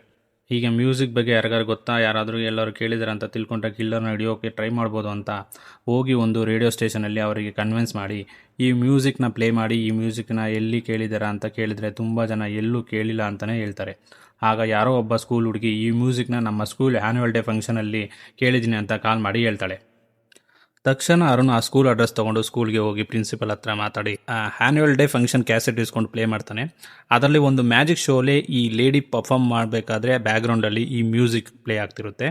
ಅವಳ ಕಾಂಟ್ಯಾಕ್ಟ್ ಡೀಟೇಲ್ಸ್ನ ಪ್ರಿನ್ಸಿಪಲ್ ಹತ್ರ ಕೇಳಿದಾಗ ಆಕೆಗೆ ಮಾತು ಬರ್ತಿರ್ಲಿಲ್ಲ, ಅವರಾಗೆ ಬಂದು ಪರ್ಫಾರ್ಮ್ ಮಾಡ್ತೀನಿ ಅಂದರು, ಅದಕ್ಕೆ ಅವರ ಕಾಂಟ್ಯಾಕ್ಟ್ ಡೀಟೇಲ್ಸ್ ತೊಗೊಂಡಿಲ್ಲ ಅಂತಾರೆ. ಈಗ ಅರುಣ್ ಈ ಹಿಂದೆ ಕೊಲೆಯಾದ ಸಂಯುಕ್ತ, ಅಮುದಾ, ಮೀರಾ ಎಲ್ಲ ಸ್ಕೂಲಲ್ಲೂ ಈ ಲೇಡಿ ಬಂದು ಮ್ಯಾಜಿಕ್ ಶೋ ಪರ್ಫಾರ್ಮ್ ಮಾಡಿದ್ಲ ಅಂತ ಕ್ರಾಸ್ ವೆರಿಫೈ ಮಾಡಿದ್ರೆ ಆ 3 ಹುಡುಗಿಯರ ಕೊಲೆಗೂ 2 ದಿನ ಮುಂಚೆ ಅವರ ಸ್ಕೂಲಲ್ಲಿ ಮ್ಯಾಜಿಕ್ ಶೋ ಕೊಟ್ಟಿರೋದು ಕನ್ಫರ್ಮ್ ಆಗುತ್ತೆ. ಅರುಣ್ ಅವರ ಟೀಮ್ ಜೊತೆ ಈ ಕಾಮನ್ ಪಾಯಿಂಟ್ನ ಇಟ್ಕೊಂಡು ಈ ಲೇಡಿನೇ ಈ ಹುಡುಗಿಯರನ್ನ ಕೊಲೆ ಮಾಡ್ತಿರೋದು ಅಂತ ಹೇಳ್ತಾನೆ. ಅದು ಹೇಗೆ ಅಂದರೆ, ಆ ಮೆಜಿಷಿಯನ್ ಲೇಡಿ ಮೊದಲು ಸ್ಕೂಲ್ಗೆ ಮೆಜಿಷಿಯನ್ ಥರ ಹೋಗೋದು, ಸ್ಟೇಜ್ ಮೇಲೆ ಕರೆದು ಪರ್ಫಾರ್ಮ್ ಮಾಡೋದಕ್ಕೆ ಒಂದು ಹುಡುಗಿನ ಸೆಲೆಕ್ಟ್ ಮಾಡೋದು, ಆ ಹುಡುಗಿ ಪರ್ಫಾರ್ಮೆನ್ಸಿಂದ ಇಂಪ್ರೆಸ್ ಮಾಡೋದು, ಸ್ವೀಟಾಗಿ ಮಾತಾಡಿಸಿ ಕ್ಲೋಸ್ ಆಗೋದು, ಅದೇ ದಿನ ಸ್ಕೂಲ್ ಬಿಟ್ಟಾಗ ಫಾಲೋ ಮಾಡಿ ಮತ್ತೆ ಮಾತಾಡಿಸಿ ಕ್ಲೋಸ್ ಆಗೋದು, ಫೈನಲಿ ಶೋ ಆಗಿ 2 ದಿನಕ್ಕೆ ಕಿಡ್ನ್ಯಾಪ್ ಮಾಡಿ ತನ್ನ ಜಾಗಕ್ಕೆ ಕರ್ಕೊಂಡು ಹೋಗಿ ಕೊಲೆ ಮಾಡಿ ಕಿಡ್ನ್ಯಾಪ್ ಆದ 2 ದಿನಕ್ಕೆ ಪಬ್ಲಿಕ್ ಪ್ಲೇಸಲ್ಲಿ ಎಲ್ಲಾದರೂ ಪಾಲಿಥಿನ್ ಕವರಲ್ಲಿ ಅವಳ ದೇಹನ ಪ್ಯಾಕ್ ಮಾಡಿ ಇಟ್ಟು ಬಿಡೋದು. ಇದು ಆ ಮೆಜಿಷಿಯನ್ ಲೇಡಿ ಫಾಲೋ ಮಾಡೋ ಪ್ಯಾಟರ್ನ್ ಅಂತ ಅರುಣ್ ತನ್ನ ಪೊಲೀಸ್ ಟೀಮ್ಗೆ ಹೇಳ್ತಾನೆ. ಇದಾದ ಮೇಲೆ ತನ್ನ ಪೊಲೀಸ್ ಟೀಮ್ ಜೊತೆ ಮಾತಾಡಿ ಆ ಲೇಡಿ ಮುಂದೆ ಯಾವ ಸ್ಕೂಲಲ್ಲಿ ಮ್ಯಾಜಿಕ್ ಶೋ ಆಗಿದ್ದೆ ಅಂತ ಹುಡುಕ್ತಾನೆ. ಆಗ ಇದೇ ತಿಂಗಳು 17ನೇ ತಾರೀಕು ಸೆಂಟ್ ಮೇರಿ ಸ್ಕೂಲ್ನಲ್ಲಿ ಮ್ಯಾಜಿಕ್ ಶೋ ನಡೆಸಿಕೊಟ್ಟಿದ್ದಾಳೆ ಅಂತ ತನ್ನ ಟೀಮ್ ಮೇಟ್ ಹೇಳ್ತಾನೆ. ಆಗ ಅರುಣ್, ಆದರೆ ಇವತ್ತು 19ನೇ ತಾರೀಕು, ಅಲ್ಲಿಗೆ ಮ್ಯಾಜಿಕ್ ಶೋ ನಡೆದು 2 ದಿನ, ಆ ಸೀರಿಯಲ್ ಕಿಲ್ಲರ್ ಪ್ಯಾಟರ್ನ್ ಪ್ರಕಾರ ಕಿಡ್ನ್ಯಾಪ್ ಮಾಡೋ ದಿನ. ಆಗ ತಕ್ಷಣ ಅರುಣ್ ಆ ಸ್ಕೂಲ್ ಅಡ್ರೆಸ್ ತೊಗೊಂಡು ಇಮಿಡಿಯೇಟಾಗಿ ಹೋಗಿ ಆ ಮ್ಯಾಜಿಕ್ ಶೋ ವಿಡಿಯೋ ನೋಡಿ ಅದರಲ್ಲಿ ಸ್ಟೇಜ್ ಮೇಲೆ ಕರೆದಿದ್ದ ಹುಡುಗಿ ಹೆಸರು ಸಂಜನಾ ಅಂತ ಅಲ್ಲಿನ ಪ್ರಿನ್ಸಿಪಲಿಂದ ತಿಳ್ಕೊಂಡು ಅವರ ಕ್ಲಾಸ್ ರೂಮ್ಗೆ ಹೋಗಿ ಒಂದು ಅವೇರ್ನೆಸ್ ಕೊಡೋಕ್ಕೆ ಬಂದಿದ್ದೀನಿ ಅಂತ ಹೇಳಿ, ನಮ್ಮ ಸುತ್ತಮುತ್ತ ಒಳ್ಳೆಯವ್ರ ಥರ ಇರೋರೆಲ್ಲ ಒಳ್ಳೆಯವರಾಗಿರಲ್ಲ, ಸಮಸ್ಯೆ ಮನೆ ಅಥವಾ ಹೊರಗಡೆ ಎಲ್ಲಿಂದ ಬೇಕಾದರೂ ಬರ್ಬೋದು, ನಿಮಗೆ ಆ ರೀತಿ ಏನಾದರೂ ಸಮಸ್ಯೆ ಕಂಡು ಬಂತು ಅಂದರೆ ನಾನು ಹೇಳೋ 5 ವಿಷಯಗಳನ್ನ ಗಮನ ಇಟ್ಟು ಕೇಳಿ ಅಂತ ಹೇಳಿ, ಮೊದಲನೇದು ಭಯ ಪಡಬೇಡಿ, ಭಯನೇ ನಮ್ಮ ಮೊದಲನೇ ಶತ್ರು, ಭಯ ನಮ್ಮನ್ನು ದೈಹಿಕವಾಗಿ ಮಾನಸಿಕವಾಗಿ ಕುಗ್ಗಿಸಿಬಿಡುತ್ತೆ. 2ನೇದು ಸಿಚುಯೇಷನ್ನ ಫೇಸ್ ಮಾಡಿ, ನಿಮ್ಮನ್ನು ಎದುರಿಸೋಕ್ಕೆ ಪ್ರಯತ್ನ ಪಡೋರ ಹತ್ರ ನೀವು ಧೈರ್ಯವಾಗಿದ್ದೀರಾ ಅನ್ನೋದು ತೋರಿಸಿ. 3ನೇದು ಸಿಚುಯೇಷನ್ ಹೇಗೆ ಇರಲಿ ಅಲ್ಲಿಂದ ಎಸ್ಕೇಪ್ ಆಗೋ ಎಲ್ಲ ಪ್ರಯತ್ನ ಮಾಡಿ. 4ನೇದು ಯಾರಿಗಾದರೂ ಇಮಿಡಿಯೇಟಾಗಿ ಇನ್ಫಾರ್ಮೇಷನ್ ಕೊಡೋ ಪ್ರಯತ್ನ ಮಾಡಿ. 5ನೇದು ಅದು ಯಾವುದೂ ವರ್ಕ್ ಆಗಿಲ್ಲ ಅಂದರೆ ನಿಮ್ಮ ಶಕ್ತಿ ಮೀರಿ ಎದುರೊಳೆ ಮೇಲೆ ಅಟ್ಯಾಕ್ ಮಾಡಿ, ಕಾನ್ಫಿಡೆಂಟ್ ಆಗಿ ಸಿಚುಯೇಷನ್ ಹ್ಯಾಂಡಲ್ ಮಾಡಿ. ನಿಮ್ಮ ಸೇಫ್ಟಿಗೋಸ್ಕರನೇ ಪೊಲೀಸ್ನವ್ರು ಇರೋದು ಅಂತ ಹೇಳಿ ತನ್ನ ನಂಬರ್ನ ಬೋರ್ಡ್ ಮೇಲೆ ಬರೆದು ಅವರ ಮೊಬೈಲಲ್ಲಿ ಸೇವ್ ಮಾಡ್ಕೊಳ್ಳೋಕೆ ಹೇಳಿ ಸ್ಪೆಷಲಿ ಸಂಜನಾ ಹತ್ರ ಹೋಗಿ ತಾನೇ ಖುದ್ದಾಗಿ ಅವಳ ಮೊಬೈಲಲ್ಲಿ ಸೇವ್ ಮಾಡಿ ಅವಳನ್ನ ನಂಬರ್ನ ತಗೋತಾನೆ. ಈಗ ಅರುಣ್ಗೆ ಇರೋದು ಒಂದೇ ದಾರಿ, ಈ ಹುಡುಗಿನ ಫಾಲೋ ಮಾಡಿದ್ರೆ ಇವತ್ತು ಕಿಲ್ಲರ್ ಸಿಗ್ತಾಳೆ ಅಂತ. ಸ್ಕೂಲ್ ಬಿಟ್ಟ ಮೇಲೆ ಸಂಜನಾನ ತನ್ನ ಟೀಮ್ ಜೊತೆ ಫಾಲೋ ಮಾಡ್ತಾನೆ. ಸಂಜನಾ ಅವಳ ಮನೆ ರೋಡಲ್ಲಿ ನಡ್ಕೊಂಡು ಹೋಗಬೇಕಾದ್ರೆ ಇವರು ದೂರದಿಂದ ಬೇರೆ ವ್ಯಾನಲ್ಲಿ ಕೂತು ವಾಚ್ ಮಾಡ್ತಿರ್ತಾರೆ. ಅವರು ಗೆಸ್ ಮಾಡಿದಾಗೆ ಒಂದು ವ್ಯಾನ್ ಬರುತ್ತೆ, ಆ ವ್ಯಾನ್ ನಿಲ್ಲಿಸಿ ಸಂಜನಾನ ಮಾತಾಡಿಸ್ತಾ ಇರೋದು ಕಾಣುತ್ತೆ. ಗನ್ ಲೋಡ್ ಮಾಡಿ ರೆಡಿ ಆಗಬೇಕು ಅನ್ನೋಷ್ಟರಲ್ಲಿ ಅಡ್ಡಕ್ಕೆ ಒಂದು ಟ್ರಕ್ ಬಂದುಬಿಡುತ್ತೆ. ಇಮಿಡಿಯೇಟಾಗಿ ಓಡಿ ಹೋಗಿ ನೋಡಿದರೆ ಅಲ್ಲಿ ಸಂಜನಾನೂ ಇಲ್ಲ, ವ್ಯಾನೂ ಇಲ್ಲ. ಈಗ ಸಂಜನಾ ಮನೆಗೆ ಹೋಗಿ ಬಾಗಿಲು ತಟ್ಟಿದ್ರೆ ಬಾಗಿಲು ತೆಗಿತಾಳೆ ಸಂಜನಾ. ನಿನ್ನ ಹತ್ರ ವ್ಯಾನಲ್ಲಿ ಬಂದವರು ಏನು ಮಾತಾಡಿದ್ರು ಅಂತ ಕೇಳಿದಾಗ ನೀವು ಯಾರು ಸರ್ ಅಂತ ಕೇಳ್ತಾಳೆ. ಆಗ ಅರುಣ್, ನಾನಮ್ಮ ನಿಮ್ಮ ಕ್ಲಾಸ್ಗೆ ಬಂದು ನಂಬರ್ ಕೊಟ್ಟಿದ್ದಲ್ಲ ಅಂದಾಗ, ಸಾರಿ ಸರ್, ನೀವು ನಮ್ಮ ಅಕ್ಕನ ಕ್ಲಾಸ್ಗೆ ಹೋಗಿದ್ದೀರಾ ಅನಿಸುತ್ತೆ, ನಾವಿಬ್ಬರು ಟ್ವಿನ್ಸ್, ನನ್ನ ಹೆಸರು ಸಂಗೀತ, ಅವಳ ಹೆಸರು ಸಂಜನಾ ಅಂತ ಹೇಳ್ತಾಳೆ. ಹಾಗಿದ್ರೆ ಸಂಜನಾ ಎಲ್ಲಿದ್ದಾಳೆ ಅಂತ ಕೇಳಿದರೆ ಅವಳು ಮ್ಯೂಸಿಕ್ ಕ್ಲಾಸ್ಗೆ ಹೋಗಿದ್ದಾಳೆ ಅಂತ ಹೇಳ್ತಾಳೆ. ತಕ್ಷಣ ಮ್ಯೂಸಿಕ್ ಕ್ಲಾಸ್ ಅಡ್ರೆಸ್ ತೊಗೊಂಡು ಹೋದರೆ ಈಗಾಗಲೇ ಕಿಲ್ಲರ್ ಅಲ್ಲಿಂದ ಸಂಜನಾನ ಪಿಕ್ ಮಾಡಿ ಗಿಫ್ಟ್ ಬಾಕ್ಸ್ನ ಇಟ್ಟು ಹೋಗಿದ್ದಾಳೆ. ಕಿಲ್ಲರ್ ಮೆಜಿಷಿಯನ್ ಸಂಜನಾನ ಪ್ರಜ್ಞೆ ತಪ್ಪಿಸಿ ವ್ಯಾನ್ನಲ್ಲಿ ಕರ್ಕೊಂಡು ಹೋಗ್ತಾ ಇದ್ದಾಳೆ. ಅರುಣ್ ಸಂಜನಾ ನಂಬರ್ನ ಯೂಸ್ ಮಾಡಿ ಲೊಕೇಶನ್ ಟ್ರೇಸ್ ಮಾಡಿಸಿ ಆ ಲೊಕೇಶನ್ಗೆ ಹೋಗ್ತಾ ಇರಬೇಕಾದ್ರೆ ಒಂದು ಕಡೆ ನೆಟ್ವರ್ಕ್ ಕಟ್ ಆಗುತ್ತೆ. ಈ ಕಡೆ ಸಂಜನಾನ ಚೇರ್ ಮೇಲೆ ಕೂರಿಸಿ ಮ್ಯೂಸಿಕ್ನ ಬಾರಿಸ್ತಿದ್ದಾಳೆ. ಸಂಜನಾಗೆ ಪ್ರಜ್ಞೆ ಬಂದು, ಮ್ಯಾಮ್ ನಾವು ಎಲ್ಲಿದ್ದೇವೆ, ಮನೇಲಿ ಗಾಬರಿ ಆಗ್ತಾರೆ, ನಾನು ಹೋಗಬೇಕು, ಈ ಜಾಗ ವಿಚಿತ್ರವಾಗಿದೆ, ನನಗೆ ಭಯ ಆಗ್ತಿದೆ ಅಂತ ಹೇಳಿದರೆ ಅವಳು ಏನು ಆನ್ಸರ್ ಮಾಡಲ್ಲ, ಹಾಗೆ ಮ್ಯೂಸಿಕ್ನ ಬಾರಿಸ್ತಿದ್ದಾಳೆ. ಈಗ ಸಂಜನಾ ನಾನು ವಾಶ್ರೂಮ್ಗೆ ಹೋಗಬೇಕು ಅಂತಾಳೆ. ಆಗ ಆ ಕಡೆ ಹೋಗು ಅಂತ ಸನ್ನೆ ಮಾಡ್ತಾಳೆ. ಒಂದು ಕಡೆ ಅರುಣ್ ಆ ಲೊಕೇಶನ್ ಟ್ರೇಸ್ ಮಾಡ್ಕೊಂಡು ಬರ್ತಾ ಇದ್ದಾನೆ. ಸಂಜನಾ ವಾಶ್ರೂಮ್ಗೆ ಹೋದರೆ ವಾಶ್ರೂಮ್ ಗಲೀಜಾಗಿದೆ, ಜೇಡರ ಬಲೆ ಹಾಗೆ ಇದ್ದಾವೆ, ತಲೆ ಇಲ್ಲದ 3 ಗೊಂಬೆಗಳಿದ್ದಾವೆ, ಚಾಕು ಮಚ್ಚುಗಳು ಕೂದುಗಳು ಬಿದ್ದಿರೋದು, ಅಲ್ಲಲ್ಲೇ ರಕ್ತದ ಕಲೆ ಇದ್ದನ್ನೆಲ್ಲ ನೋಡಿ ಸಂಜನಾಗೆ ತುಂಬ ಭಯ ಆಗುತ್ತೆ. ತಕ್ಷಣ ತನ್ನ ಕ್ಲಾಸ್ಗೆ ಬಂದಿದ್ದ ಅರುಣ್ ನಂಬರ್ಗೆ ಕಾಲ್ ಮಾಡೋಣ ಅಂತ ಮೊಬೈಲ್ ಎತ್ಕೊಂಡ್ರೆ ಮೊಬೈಲಲ್ಲಿ ಸಿಗ್ನಲ್ ಇಲ್ಲ. ಕಿಲ್ಲರ್ಗೆ ಸಂಜನಾ ಡೌಟ್ ಬಂದಿದೆ ಅಂತ ಗೊತ್ತಾಗಿ ಇಣಿಕಿ ನೋಡ್ತಾಳೆ. ಸಂಜನಾ ನೋಡ್ತಿದ್ದಂತೆ ಇಮಿಡಿಯೇಟ್ ಆಗಿ ಡೋರ್ ಕ್ಲೋಸ್ ಮಾಡಿ ಲಾಕ್ ಹಾಕೊಂಡ್ಬಿಡ್ತಾಳೆ. ಮೊಬೈಲಲ್ಲಿ ಹೇಗೋ ಒಂದು ಪಾಯಿಂಟ್ ಸಿಗ್ನಲ್ ಸಿಗುತ್ತೆ. ತಕ್ಷಣ ಅರುಣ್ ನಂಬರ್ಗೆ ಕಾಲ್ ಮಾಡಿ, ನಾನು ಒಂದು ವಾಶ್ರೂಮಲ್ಲಿ ಸ್ಟ್ರಕ್ ಆಗಿದ್ದೀನಿ ಸರ್, ಇಲ್ಲೇನೋ ನಡೀತಿದೆ, ನನಗೆ ಭಯ ಆಗ್ತಿದೆ ಅಂದಾಗ ಅರುಣ್ ಎದುರ್ಕೋಬೇಡಮ್ಮ, ನಾನು ನಿನ್ನ ಹತ್ರದಲ್ಲೇ ಇದ್ದೀನಿ, ನೀನು ಇರೋ ಜಾಗಕ್ಕೆ ಬರ್ತೀನಿ, ಅಲ್ಲಿವರೆಗೂ ನಿನ್ನ ಕೈಲಾಗೋ ಪ್ರಯತ್ನ ಎಲ್ಲ ಮಾಡ್ತಿರೋ ಅಂತಾನೆ. ಕಿಲ್ಲರ್ ಗ್ಲಾಸ್ ಹೊಡೆದು ಲಾಕ್ ತೆಗಿಯೋಕೆ ಪ್ರಯತ್ನ ಮಾಡ್ತಿದ್ದಾಳೆ. ತಕ್ಷಣ ಸಂಜನಾ ಮೇಲ್ಗಡೆ ಕಿಟಕಿ ಗ್ಲಾಸ್ ಹೊಡೆದು ಹೇಗೋ ಹತ್ತಿ ಇನ್ನೇನು ಅವಳು ಒಳಗಡೆ ಬಂದು ಇವಳನ್ನು ಹಿಡಿಬೇಕು ಅನ್ನೋಷ್ಟರಲ್ಲಿ ಆಚೆ ಧುಮುಕ್ಬಿಡ್ತಾಳೆ. ಆದರೆ ಈ ರೂಮ್ ಇರೋದು ಅಂಡರ್ ಗ್ರೌಂಡ್ ಅಲ್ಲಿ. ಸಂಜನಾ ಅಲ್ಲಿಂದ ಧುಮುಕಿ ಓಡಿ ಹೋದ್ರು ಎಲ್ಲಿಂದ ಎಲ್ಲಿಗೆ ನುಗ್ಗಿ ಬಂದ್ರು ಸುತ್ತಿ ಬಳಸಿ ವಾಪಸ್ ಅದೇ ರೂಮ್ಗೆ ಬರ್ತಾಳೆ. ಅಷ್ಟೊತ್ತಿಗೆ ಅರುಣ್ ಅದೇ ಬಿಲ್ಡಿಂಗ್ ಹತ್ರ ಬರ್ತಾನೆ. ಅರುಣ್ ಮೈನ್ ಡೋರ್ಗೆ ಒಂದು ಲಾಕ್ನ ಬುಲೆಟ್ ಇಂದ ಹೊಡೆದು ಒಳಗಡೆ ಬರ್ತಾನೆ. ಈ ಕಡೆ ಸಂಜನಾ ಕಿಲ್ಲರ್ಗೆ ಸಿಕ್ಕಾಕೊಂಡು ಬಿಡ್ತಾಳೆ. ಅರುಣ್ ಮನೆ ಒಳಗಡೆ ಬಂದರೆ ಮನೆ ನಾರ್ಮಲ್ ಆಗಿದೆ. ನೆಲದ ಕೆಳಗಡೆ ಒಂದು ರೂಮ್ ಇದೆ ಅಂತ ಅದರ ಮೇಲೆ ಹೆಜ್ಜೆ ಇಡ್ತಿದ್ದಾಗೆ ಗೊತ್ತಾಗುತ್ತೆ. ಸೂಕ್ಷ್ಮವಾಗಿ ನೆಲಕ್ಕೆ ಕಿವಿ ಕೊಟ್ಟು ಕೇಳಿಸ್ಕೊಳ್ತಾನೆ. ಕಿಲ್ಲರ್ ಸಂಜನಾ ಬಾಯಿ ಮುಚ್ಚಿ ಹಿಡಿದಿದ್ದಾಳೆ. ಸಂಜನಾ ತನ್ನ ಮುಂದೆ ಇದ್ದ ಚೇರಿಗೆ ಒದ್ದು ಬಿಡ್ತಾಳೆ. ತಕ್ಷಣ ಸೌಂಡ್ ಕೇಳಿಸ್ಕೊಂಡು ಕೆಳಗಡೆ ಹೋಗಿ ಜಾಗ ಹುಡುಕ್ತಾನೆ. ಆದರೆ ಬಾಗಿಲು ಕಬೋರ್ಡಿಂದ ಇರುತ್ತೆ. ಶೂಟ್ ಮಾಡಿ ಬೀಗ ಹೊಡೆದು ಒಳಗಡೆ ಹೋದರೆ ಸಂಜನಾ ಕೆಳಗಡೆ ಬಿದ್ದಾಳೆ. ಸಂಜನಾ ನಿನಗೆ ಏನೂ ಆಗಿಲ್ಲ ಅಲ್ವಾ ಅಂತ ಮಾತಾಡಿಸಿದ್ರೆ ನನಗೇನು ಆಗಿಲ್ಲ ಅಂತ ಹೇಳ್ತಾಳೆ. ಆ ಲೇಡಿ ಇಲ್ಲಿ ಅಂತ ಕೇಳಿದಾಗ ಆ ಕಡೆ ಓದ್ಲು ಅಂತ ಬೆರಳು ತೋರಿಸ್ತಾಳೆ. ತಕ್ಷಣ ಹಿಡಿಯೋಕೆ ಹೋದ್ರೆ ಅಷ್ಟರಲ್ಲಿ ಆ ಲೇಡಿ ವ್ಯಾನ್ ನಲ್ಲಿ ಎಸ್ಕೇಪ್ ಆಗಿಬಿಡ್ತಾಳೆ. ವ್ಯಾನ್ ನ ತನ್ನ ಟೀಮ್ ವೆಂಕಟ್ ಜೊತೆ ಫಾಲೋ ಮಾಡ್ತಾನೆ. ಆ ಲೇಡಿ ಹೋಗುವಾಗ ಆ ಪೊಲೀಸ್ಗೆ ಆಕ್ಸಿಡೆಂಟ್ ಮಾಡಿ ಎಸ್ಕೇಪ್ ಆಗಿಬಿಡ್ತಾಳೆ. ನಂತರ ಅರುಣ್ ಮತ್ತೆ ವೆಂಕಟ್ ಇಬ್ಬರು ಬಂದು ಆ ಮನೆನ ಸರ್ಚ್ ಮಾಡ್ತಾರೆ. ಮನೆಯಲ್ಲಿ ಆ 4 ಗೊಂಬೆಗಳು, ಆ ಲೇಡಿ ಮಗ ಮತ್ತೆ ತನ್ನ ಗಂಡನ ಜೊತೆ ತೆಗೆಸಿಕೊಂಡಿರೋ ಫೋಟೋಸ್ಗಳು, ಅವಳ ಹಳೆಯ ಆಲ್ಬಮ್, ಅದರಲ್ಲಿ ಅವಳ ಫ್ಯಾಮಿಲಿ ಫೋಟೋಸ್ ಎಲ್ಲ ಸಿಗುತ್ತೆ. ಅವರ ಫ್ಯಾಮಿಲಿ ಫೋಟೋ ನೋಡಿದಾಗ ಅರುಣ್ಗೆ ಇದನ್ನ ಈಗಾಗಲೇ ನಾನು ಎಲ್ಲೋ ನೋಡಿದ್ದೀನಿ ಅನ್ನೋ ಥರ ಫೀಲ್ ಆಗುತ್ತೆ. ತಕ್ಷಣ ಹೋಗಿ ತನ್ನ ಮನೆಗೆ ಹೋಗಿ ರೂಮಲ್ಲಿದ್ದ ಅವನ ಸ್ಟಡಿ ಮಾಡ್ತಿದ್ದ ಕೊಲೆ ಕೇಸ್ಗಳ ಬಗ್ಗೆ ಇಟ್ಟಿದ್ದ ರೆಕಾರ್ಡ್ಸ್ ಅಲ್ಲಿ ಒಂದು ನ್ಯೂಸ್ ಪೇಪರ್ ಕಟಿಂಗ್ಸ್ ಅಲ್ಲಿ ಇದೇ ಫೋಟೋ ಇರೋದನ್ನ ನೋಡ್ತಾನೆ. ಇವನು ಸ್ಟಡಿ ಮಾಡಿರೋ ಕೊಲೆ ಪ್ರಕರಣದಲ್ಲಿ ಇದು ಒಂದು ನ್ಯೂಸ್ ಪೇಪರ್ ಅಲ್ಲಿ ರಿಪೋರ್ಟ್ ಆಗಿದ್ದ ಕೇಸ್ನ ಹ್ಯಾಂಡಲ್ ಮಾಡ್ತಿದ್ದ ಪೊಲೀಸ್ ಅಡ್ರೆಸ್ ತಗೊಂಡು ಹೋದ್ರೆ ಅವರು ಈಗಾಗಲೇ ರಿಟೈರ್ಡ್ ಆಗಿರ್ತಾರೆ. ಅವ್ರ ಹತ್ರ ಈ ಲೇಡಿ ಬೇಕು ಕೇಳ್ತಾನೆ. ಅವರು ಇವಳ ಹೆಸರು ಅನಾಬೆಲಾ ಚಾರ್ಜ್ ಅಲ್ಲ, ಮೇರಿ ಫರ್ನಾಂಡಿಸ್ ಅಂತ ಅವಳ ಕಥೆನ ಹೇಳೋಕ್ಕೆ ಶುರು ಮಾಡ್ತಾರೆ. ಮೇರಿ ಫರ್ನಾಂಡಿಸ್ ಒಬ್ಬ ಮ್ಯೂಸಿಷಿಯನ್. ಮೊದಲು ಮ್ಯೂಸಿಕ್ ಟೀಚರ್ ಆಗಿದ್ರು. ಗಂಡ ತೀರ್ಕೊಂಡ್ಮೇಲೆ ಪಾರ್ಟ್ ಟೈಮ್ ಅಲ್ಲಿ ಮ್ಯೂಸಿಷಿಯನ್ ಕೆಲಸ ಮಾಡ್ತಿದ್ರು. ಅದೇ ಮ್ಯಾಜಿಕ್ ಶೋ ಅಲ್ಲಿ ತನಗಿದ್ದ ಒಬ್ಬನೇ ಪ್ರೀತಿಯ ಮಗ ಕ್ರಿಸ್ಟೋಫರ್ನ ಸ್ಕೂಲ್ ಮಕ್ಕಳಿಗೆ ಪರಿಚಯ ಮಾಡಿಸ್ತಾಳೆ. ಆದರೆ ಕ್ರಿಸ್ಟೋಫರ್ನ ನೋಡಿದಾಗ ಮಕ್ಕಳೆಲ್ಲ ಅವನಿಂದ ದೂರ ಹೋಗ್ತಿದ್ರು. ಯಾಕಂದ್ರೆ ಅವನ ವಯಸ್ಸು ಚಿಕ್ಕದಾದ್ರೂ ಹಾರ್ಮೋನ್ ಇನ್ಬ್ಯಾಲೆನ್ಸ್ ಇಂದ ಮುದುಕನ ರೀತಿ ವಿಚಿತ್ರವಾಗಿ ಕಾಣುತ್ತಿದ್ದ. ಹಾಗಾಗಿ ಯಾವ ಮಕ್ಕಳು ಅವನನ್ನು ಹತ್ರ ಸೇರಿಸ್ಕೊಳ್ತಾ ಇರಲ್ಲ. ಆದರೆ ಅದೇ ಕ್ಲಾಸಲ್ಲಿ ಸೋಫಿಯಾ ಅನ್ನೋ ಹುಡುಗಿ ಅವನನ್ನು ಬೇರೆಯವ್ರ ಥರ ದೂರ ಮಾಡದೆ ಪ್ರೀತಿಯಿಂದ ಮಾತಾಡಿಸ್ತಿದ್ಲು. ಭೇದ ಭಾವ ಮಾಡದೆ ತನ್ನ ಜೊತೆ ಊಟಕ್ಕೆ ಕೂರಿಸ್ಕೊಳ್ತಿದ್ಲು. ಆದರೆ ಅವಳ ಬೇರೆ ಸ್ನೇಹಿತರು ಎದ್ದು ಹೋಗ್ಬಿಡ್ತಿದ್ರು. ಆದರೆ ತಾಯಿ ಮೇರಿ ಅವನಿಗೆ ಯಾವ ಕೊರತೆನೂ ಆಗದೆ ಚೆನ್ನಾಗಿ ನೋಡ್ಕೊಳ್ತಿದ್ಲು. ಸೋಫಿಯಾ ಕ್ರಿಸ್ಟೋಫರ್ ಬರ್ತ್ಡೇಗೆ ಒಂದು ಗೊಂಬೆನ ಗಿಫ್ಟ್ ಮಾಡಿದ್ಲು. ಕ್ರಿಸ್ಟೋಫರ್ ಸೋಫಿಯಾನ ತುಂಬ ಹಚ್ಕೊಂಡು ಬಿಟ್ಟಿರ್ತಾನೆ. ತಾಯಿ ಮೇರಿ ಫರ್ನಾಂಡಿಸ್ ಕ್ರಿಸ್ಟೋಫರ್ನ ಒಬ್ಬ ಮೆಜಿಷಿಯನ್ ಮಾಡಬೇಕು ಅನ್ನೋದು ಆಸೆ. ಅದಕ್ಕೆ ಬೇಕಾದ ಎಲ್ಲ ತಯಾರನ್ನ ಮಾಡ್ತಿದ್ಲು. ಒಂದು ದಿನ ಸೋಫಿಯಾಗೆ ರೋಸ್ ಕೊಟ್ಟು ಪ್ರಪೋಸ್ ಮಾಡಿದಾಗ ಆಗ ಸೋಫಿಯಾ, ನಾನು ನಿನ್ನ ಒಳ್ಳೆ ಫ್ರೆಂಡಾಗಿ ನೋಡಿದರೆ ನೀನು ಪ್ರಪೋಸ್ ಮಾಡ್ತೀಯ ಅಂತ ಬೇಜಾರು ಮಾಡ್ಕೊಂಡು ಹೋಗ್ಬಿಡ್ತಾಳೆ. ಅವನಿಗೆ ಅಡ್ವೈಸ್ ಮಾಡಿದ್ರು ಅವನಿಗೆ ಅರ್ಥ ಆಗದೇ ಇದ್ದಾಗ ಅವನಿಗೆ ಡಿಸ್ಟೆನ್ಸ್ ಮೇಂಟೈನ್ ಮಾಡೋಕ್ಕೆ ಪ್ರಯತ್ನ ಪಡ್ತಾಳೆ. ಇದರಿಂದ ಹರ್ಟ್ ಆಗಿ ಅವಳು ತನ್ನಿಂದ ದೂರ ಉಳಿಯೋದನ್ನು ಅಕ್ಸೆಪ್ಟ್ ಮಾಡ್ಕೊಳ್ಳೋಕೆ ಆಗದೆ ಮತ್ತೆ ಸೋಫಿಯಿಂದ ಬಿದ್ದು ಪೀಡಿಸೋಕೆ ಶುರು ಮಾಡಿದಾಗ ಅವಳು ಕಪಾಳಕ್ಕೆ ಹೊಡೆದು ಲೈಬ್ರರಿ ಕರ್ಕೊಂಡೋಗಿ ಜೆನೆಟಿಕ್ ಡಿಸಾರ್ಡರ್ ಬಗ್ಗೆ ಸಂಬಂಧಪಟ್ಟ ಬುಕ್ಸ್ಗಳನ್ನು ಅವನ ಮುಂದೆ ಇಟ್ಟು, ನಿನ್ನ ಹಾರ್ಮೋನ್ ಕಂಡೀಷನ್ ಬಗ್ಗೆ ಇದರಲ್ಲಿ ಇದೆ, ಸರಿಯಾಗಿ ಓದಿ ತಿಳ್ಕೊ ಅಂತ ಅವನಿಗೆ ಅಡ್ವೈಸ್ ಮಾಡಿದಾಗ ಕ್ರಿಸ್ಟೋಫರ್, ಹಾಗೆಲ್ಲ ಹೇಳ್ಬೇಡ ಸೋಫಿ, ನಾನು ನಾರ್ಮಲ್ ಮನುಷ್ಯ, ನನಗೆ ಆ ಥರ ಪ್ರಾಬ್ಲಮ್ಸ್ ಎಲ್ಲ ಇಲ್ಲ ಅಂತ ವಾದ ಮಾಡ್ತಾನೆ. ಅವನಿಗೆ ಕನ್ವಿನ್ಸ್ ಮಾಡೋಕ್ಕೆ ಎಲ್ಲ ಥರ ಪ್ರಯತ್ನ ಪಟ್ಟ ಸೋಫಿಯಾ ಕೊನೆಗೆ ತಾಳ್ಮೆ ಕಳ್ಕೊಂಡು, ನೀನು ಮದುವೆ ಆಗೋಕ್ಕೆ ಅರ್ಹನಲ್ಲ, ದುರ್ಬಲ ವ್ಯಕ್ತಿ ಅಂತೆಲ್ಲ ಚೆನ್ನಾಗಿ ಬೈದು ಇನ್ನು ಮುಂದೆ ಲವ್ ಅಂತ ನನ್ನ ಹಿಂದೆ ಬರಬೇಡ ಅಂತ ವಾರ್ನಿಂಗ್ ಮಾಡಿ ಹೋಗ್ಬಿಡ್ತಾಳೆ. ಮನೆಗೆ ಬಂದು ಕ್ರಿಸ್ಟೋಫರ್ ಕನ್ನಡಿ ಮುಂದೆ ನಿಂತ್ಕೊಂಡು ನಾನು ಯಾಕೆ ಹೀಗೆ ಹುಟ್ಟಿದ್ದೀನಿ ಅಂತ ತನ್ನ ಮುಖ ದೇಹ ಎಲ್ಲ ನೋಡ್ಕೊಂಡು ಅಳ್ತಿರುವಾಗ ಅಮ್ಮ ಮೇರಿ ಫರ್ನಾಂಡಿಸ್, ನಿನಗೆ ಏನೂ ಆಗಿಲ್ಲ, ನೀನು ಎಲ್ಲರ ರೀತಿ ನಾರ್ಮಲ್ ಮನುಷ್ಯನೇ, ನೀನು ಮುಂದೆ ಒಬ್ಬ ಬೆಸ್ಟ್ ಮ್ಯೂಸಿಷಿಯನ್ ಆಗಬೇಕಾಗಿರೋನು ಅಂತ ಸಮಾಧಾನ ಮಾಡಿ, ಅವನು ಚೆನ್ನಾಗಿ ಕಾಣಿಸಿದ್ರೆ ಆತ್ಮವಿಶ್ವಾಸ ಇರುತ್ತೆ ಅಂತ ಕ್ರಿಸ್ಟೋಫರ್ಗೆ ಕೂಲಿಂಗ್ ಗ್ಲಾಸ್ ಹಾಕಿ ಕ್ಯಾಪ್ ಹಾಕಿ ಚೆನ್ನಾಗಿ ರೆಡಿ ಮಾಡಿ ಸ್ಕೂಲಿಗೆ ಕಳಿಸ್ತಾಳೆ. ಆದರೆ ಸ್ಕೂಲಲ್ಲಿ ಇವನ ಅವತಾರ ನೋಡಿ ಮಕ್ಕಳೆಲ್ಲ ಸೇರಿ ಟೀಸ್ ಮಾಡ್ತಾರೆ. ಕ್ಲಾಸ್ ರೂಮಲ್ಲೆಲ್ಲ ಅವನ ಚಿತ್ರಣ ಬಿಡಿಸಿ ಅವಮಾನ ಮಾಡಿ ಪ್ಯಾಂಟ್ ಎಲ್ಲ ಬಿಚ್ಚಿ ತುಂಬಾ ಅವಮಾನ ಮಾಡಿ ಕಳಿಸ್ಬಿಡ್ತಾರೆ. ಮನೆಗೆ ಬಂದ ಕ್ರಿಸ್ಟೋಫರ್ ಸೋಫಿ ಕೊಟ್ಟಿದ್ದ ಗೊಂಬೆನ ಸುತ್ತಿಗೆ ತೊಗೊಂಡು ಒಡೆದು ಹಾಕ್ತಾನೆ. ಅವರಮ್ಮ ಮೇರಿ ಫರ್ನಾಂಡಿಸ್ ಬಂದು ಹಿಡ್ಕೊಂಡು ಅವನಿಗೆ ಸಮಾಧಾನ ಮಾಡ್ತಾರೆ. ಇದೆಲ್ಲದರಿಂದ ನೊಂದ ಮೇರಿ, ಇದೆಲ್ಲ ಆಗಿದ್ದು ಸೋಫಿಯಿಂದಾನೆ ಅಂತ ಅವಳು ಹೋಗೋ ದಾರಿಯಲ್ಲಿ ಮೀಟ್ ಮಾಡಿ, ಆಗಿದ್ದೆಲ್ಲ ಆಗೋಯ್ತು, ಎಲ್ಲ ಮರೆತು ಮೊದಲಿನ ಹಾಗೆ ಫ್ರೆಂಡ್ಸ್ ಥರ ಇರಿ ಅಂತ ಹೇಳಿ ಮನೆಗೆ ಕರ್ಕೊಂಡು ಹೋಗಿ ಸೋಫಿಯಾನ ಮರ್ಡರ್ ಮಾಡಿಬಿಡ್ತಾಳೆ. ಪೊಲೀಸವ್ರಿಗೆ ಮರ್ಡರ್ ಆಗಿರೋದು ಗೊತ್ತು ಮೇರಿನ ಅರೆಸ್ಟ್ ಆಗ್ತಾಳೆ. ಆ ಮೇರಿ ರಿಲೀಸ್ ಆದ ಕೆಲವು ದಿನಗಳಲ್ಲಿ ಅಮ್ಮ ಮಗ ಇಬ್ಬರು ಆಕ್ಸಿಡೆಂಟ್ನಲ್ಲಿ ತೀರ್ಕೊಂಡ್ರು ಅಂತ ವಿಷಯ ಬಂತು ಅಂತ ರಿಟೈರ್ಡ್ ಪೊಲೀಸರ್ ಆಫೀಸರ್ ಹೇಳ್ತಾರೆ. ಇಷ್ಟು ವರ್ಷ ಬದುಕಿ ಹಳೆ ದೇಶಕ್ಕೆ ಈ ರೀತಿ ಕೃತ್ಯಗಳನ್ನು ಮಾಡ್ತಿದ್ದಾಳೆ ಅಂದರೆ ಅವಳು ಸಾಮಾನ್ಯದವಳಲ್ಲ. ಯಾವುದಕ್ಕೂ ಆ ಲೇಡಿನ ಬೇಗ ಹಿಡೀರಿ ಅಂತ ಅರುಣ್ಗೆ ಹೇಳಿ ಕಳಿಸ್ತಾರೆ. ಅರುಣ್ ಮನೆಗೆ ಹೋದ ಅದೇ ರಾತ್ರಿ ಮತ್ತೆ ಆ ಪೊಲೀಸ್ ಆಫೀಸರ್ ಅರುಣ್ಗೆ ಕಾಲ್ ಮಾಡಿ, ನೀನು ಕೊಟ್ಟೋ ಫೋಟೋ ವೀಡಿಯೋಸ್ನ ಎಲ್ಲ ನೋಡಿದೆ, ನಿನಗೆ ಅರ್ಜೆಂಟಾಗಿ ಏನೋ ಹೇಳಬೇಕು, ಇಮಿಡಿಯೇಟಾಗಿ ನಮ್ಮ ಮನೆಗೆ ಬಾ ಅಂತ ಕರೀತಾರೆ. ಅರುಣ್ ತಕ್ಷಣ ಅವ್ರ ಮನೆಗೆ ಹೋಗ್ತಿದ್ರೆ ಈ ಕಡೆ ಈ ವ್ಯಕ್ತಿ ಟ್ಯಾಬ್ಲೆಟ್ ತೊಗೊಂಡು ನೀರು ಕುಡಿಯೋಕ್ಕೆ ಕತ್ತು ಎತ್ತಿದ್ರೆ ಕುತ್ತಿಗೆ ಸೀಳು ಹೋಗುತ್ತೆ. ಡೋರಲ್ಲಿ ನೋಡಿದ್ರೆ ಅದೇ ಲೇಡಿ ನಿಂತಿದ್ದಾಳೆ. ಅರುಣ್ ಅವ್ರ ಮನೆಗೆ ಬಂದು ನೋಡುವಷ್ಟರಲ್ಲಿ ಪಾಪ ಸತ್ತು ಬಿದ್ದಿದ್ದಾನೆ. ಈ ವಿಷಯವನ್ನು ತನ್ನ ಟೀಮ್ಮೇಟ್ ವೆಂಕಟ್ಗೆ ತಿಳಿಸಿ, ಆ ರಿಟೈರ್ಡ್ ಪೊಲೀಸ್ ಆಫೀಸರ್ ನೀವು ಕಳಿಸಿದ ಫೋಟೋಸ್ ವೀಡಿಯೋಸ್ ಎಲ್ಲವನ್ನು ನೋಡಿದೆ ಅಂತ ಹೇಳಿದ್ದನ್ನು ನೆನಪಿಸಿಕೊಂಡು ಟೇಬಲ್ ಮೇಲೆ ಅವರು ಹರಡಿದ ಫೋಟೋಸ್ನ ಒಂದು ಫೋಟೋ ತಗೊಳ್ತಾನೆ. ಮರ್ಡರ್ ಆಗಿದ್ದ ಮನೆಗೆ ಪೊಲೀಸ್ನವ್ರು ಬಂದರೆ ಅರುಣನ ನೋಡಿ, ನೀನು ಇಲ್ಲೇನು ಮಾಡ್ತಿದ್ಯಾ ಅಂತೇಳಿ ACPಗೆ ತಿಳಿಸಿ ಅರುಣ್ನ ಕಸ್ಟಡಿಗೆ ತಗೋತಾನೆ. ಅರುಣ್ ACPಗೆ ನಾವು ಅಂದುಕೊಂಡ ಹಾಗೆ ಅವನು ಮೆಂಟಲ್ ಸ್ಟೆಬಿಲಿಟಿ ಹಾಳಾಗಿ ಈಗ ನಮ್ಮವರನ್ನೇ ಟಾರ್ಗೆಟ್ ಮಾಡಿ ಕೊಲ್ಲೋಕ್ಕೆ ಶುರು ಮಾಡಿದಾಳೆ ಅಂತ ಹೇಳ್ತಿದ್ರೆ ಆ ACP ಕೇಳಿಸ್ಕೊಳ್ಳೋಕೆ ರೆಡಿ ಇಲ್ಲ. ನಾನು ನಿನ್ನನ್ನು ಸಸ್ಪೆಂಡ್ ಮಾಡಿಸಿದ್ದೆ, ಈ ಕೇಸಿಂದ ದೂರ ಇರಲಿ ಅಂತ ಹೇಳಿ ಅರುಣ್ ಕೈಗೆ ಹ್ಯಾಂಡ್ ಕಪ್ಸ್ ಹಾಕಿಸಿ ಸ್ಟೇಷನಲ್ಲಿ ಕೂರಿಸ್ತಾಳೆ. ಆಗ ಅರುಣ್ ಅಲ್ಲೇ ಇದ್ದ ಕಾನ್ಸ್ಟೇಬಲ್ ಹತ್ರ ಕೊಲೆಯಾದ ಮನೆಯಲ್ಲಿ ಇದ್ದ ಫೋಟೋಸ್ ತೊಗೊಂಡು ಬಂದಿದ್ದೀರಲ್ಲ, ಅದನ್ನು ಕೊಡಿ, ಏನಾದರೂ ಕ್ಲೂ ಸಿಗ್ಬೋದು ಅಂತ ಹೇಳಿ ಈಸ್ಕೊಂಡು ಎಲ್ಲ ಫೋಟೋಸ್ನ ಡೀಪಾಗಿ ಅಬ್ಸರ್ವ್ ಮಾಡಿದಾಗ ಕೊಲೆಯಾದ ಹುಡುಗಿಯರ ಸ್ಕೂಲಲ್ಲಿ ಮ್ಯಾರೇಜ್ ಶೋ ಮಾಡಬೇಕಾದ್ರೆ ಆ ಲೇಡಿಗೆ 6 ಬೆರಳಿರೋದು ಗಮನಕ್ಕೆ ಬರುತ್ತೆ. ಅದೇ ಹಳೆಯ ಮೇರಿ ಫೋಟೋಸ್ನ ನೋಡಿದಾಗ ಆಕೆಗೆ 5 ಬೆರಳಿರುತ್ತೆ. ಈಗ ಹಳೆ ಫ್ಯಾಮಿಲಿ ಫೋಟೋಸ್ನ ಡೀಪಾಗಿ ಅಬ್ಸರ್ವ್ ಮಾಡಿದಾಗ ಗೊತ್ತಾಗುತ್ತೆ 6 ಬೆರಳಿರೋದು ಮೇರಿ ಫರ್ನಾಂಡಿಸ್ಗಲ್ಲ, ಅವಳ ಮಗ ಕ್ರಿಸ್ಟೋಫರ್ಗೆ ಅಂತ.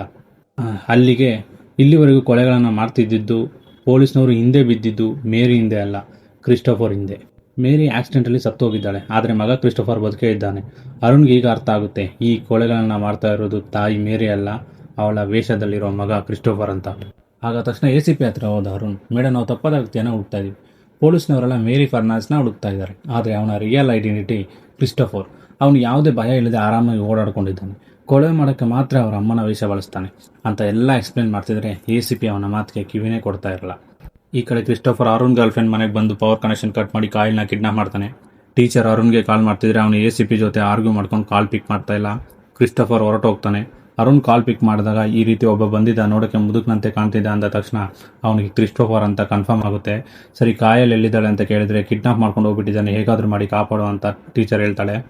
ಈ ಕಡೆ ಅರುಣ್ ಕೊಲಿಗ್ ವೆಂಕಟ್ ರಸ್ತೆಯಲ್ಲಿ ಹೋಗ್ಬೇಕಾದ್ರೆ ಒಂದು ವ್ಯಾನ್ ವೀಲ್ ಲೂಸ್ ಆಗಿರೋದನ್ನ ಗಮನಿಸಿ ವ್ಯಾನ್ ಅವನಿಗೆ ಲೂಸ್ ಆಗಿದೆ ನೋಡಿ ಅಂತ ಹೇಳ್ತಿದ್ದಾನೆ. ಒಳಗೆ ಕುಳಿತಿರೋದು ಬೇರೆ ಯಾರೋ ಅಲ್ಲ, ಕ್ರಿಸ್ಟೋಫರ್. ಅವನು ಆಚೆ ಬಂದು ವೀಲ್ ಟೈಟ್ ಮಾಡಬೇಕಾದ್ರೆ ಅರುಣ್ ಕಾಲ್ ಮಾಡಿ, ನಾವು ಹುಡುಕ್ಬೇಕಾಗಿರೋದು ಮೇರಿ ಫರ್ನಾಂಡಿಸ್ ಅಲ್ಲ, ಕ್ರಿಸ್ಟೋಫರ್ನ. ನಾವು ತಪ್ಪಾದ ವ್ಯಕ್ತಿಯನ್ನು ಹುಡುಕ್ತಾ ಇದ್ದೀವಿ.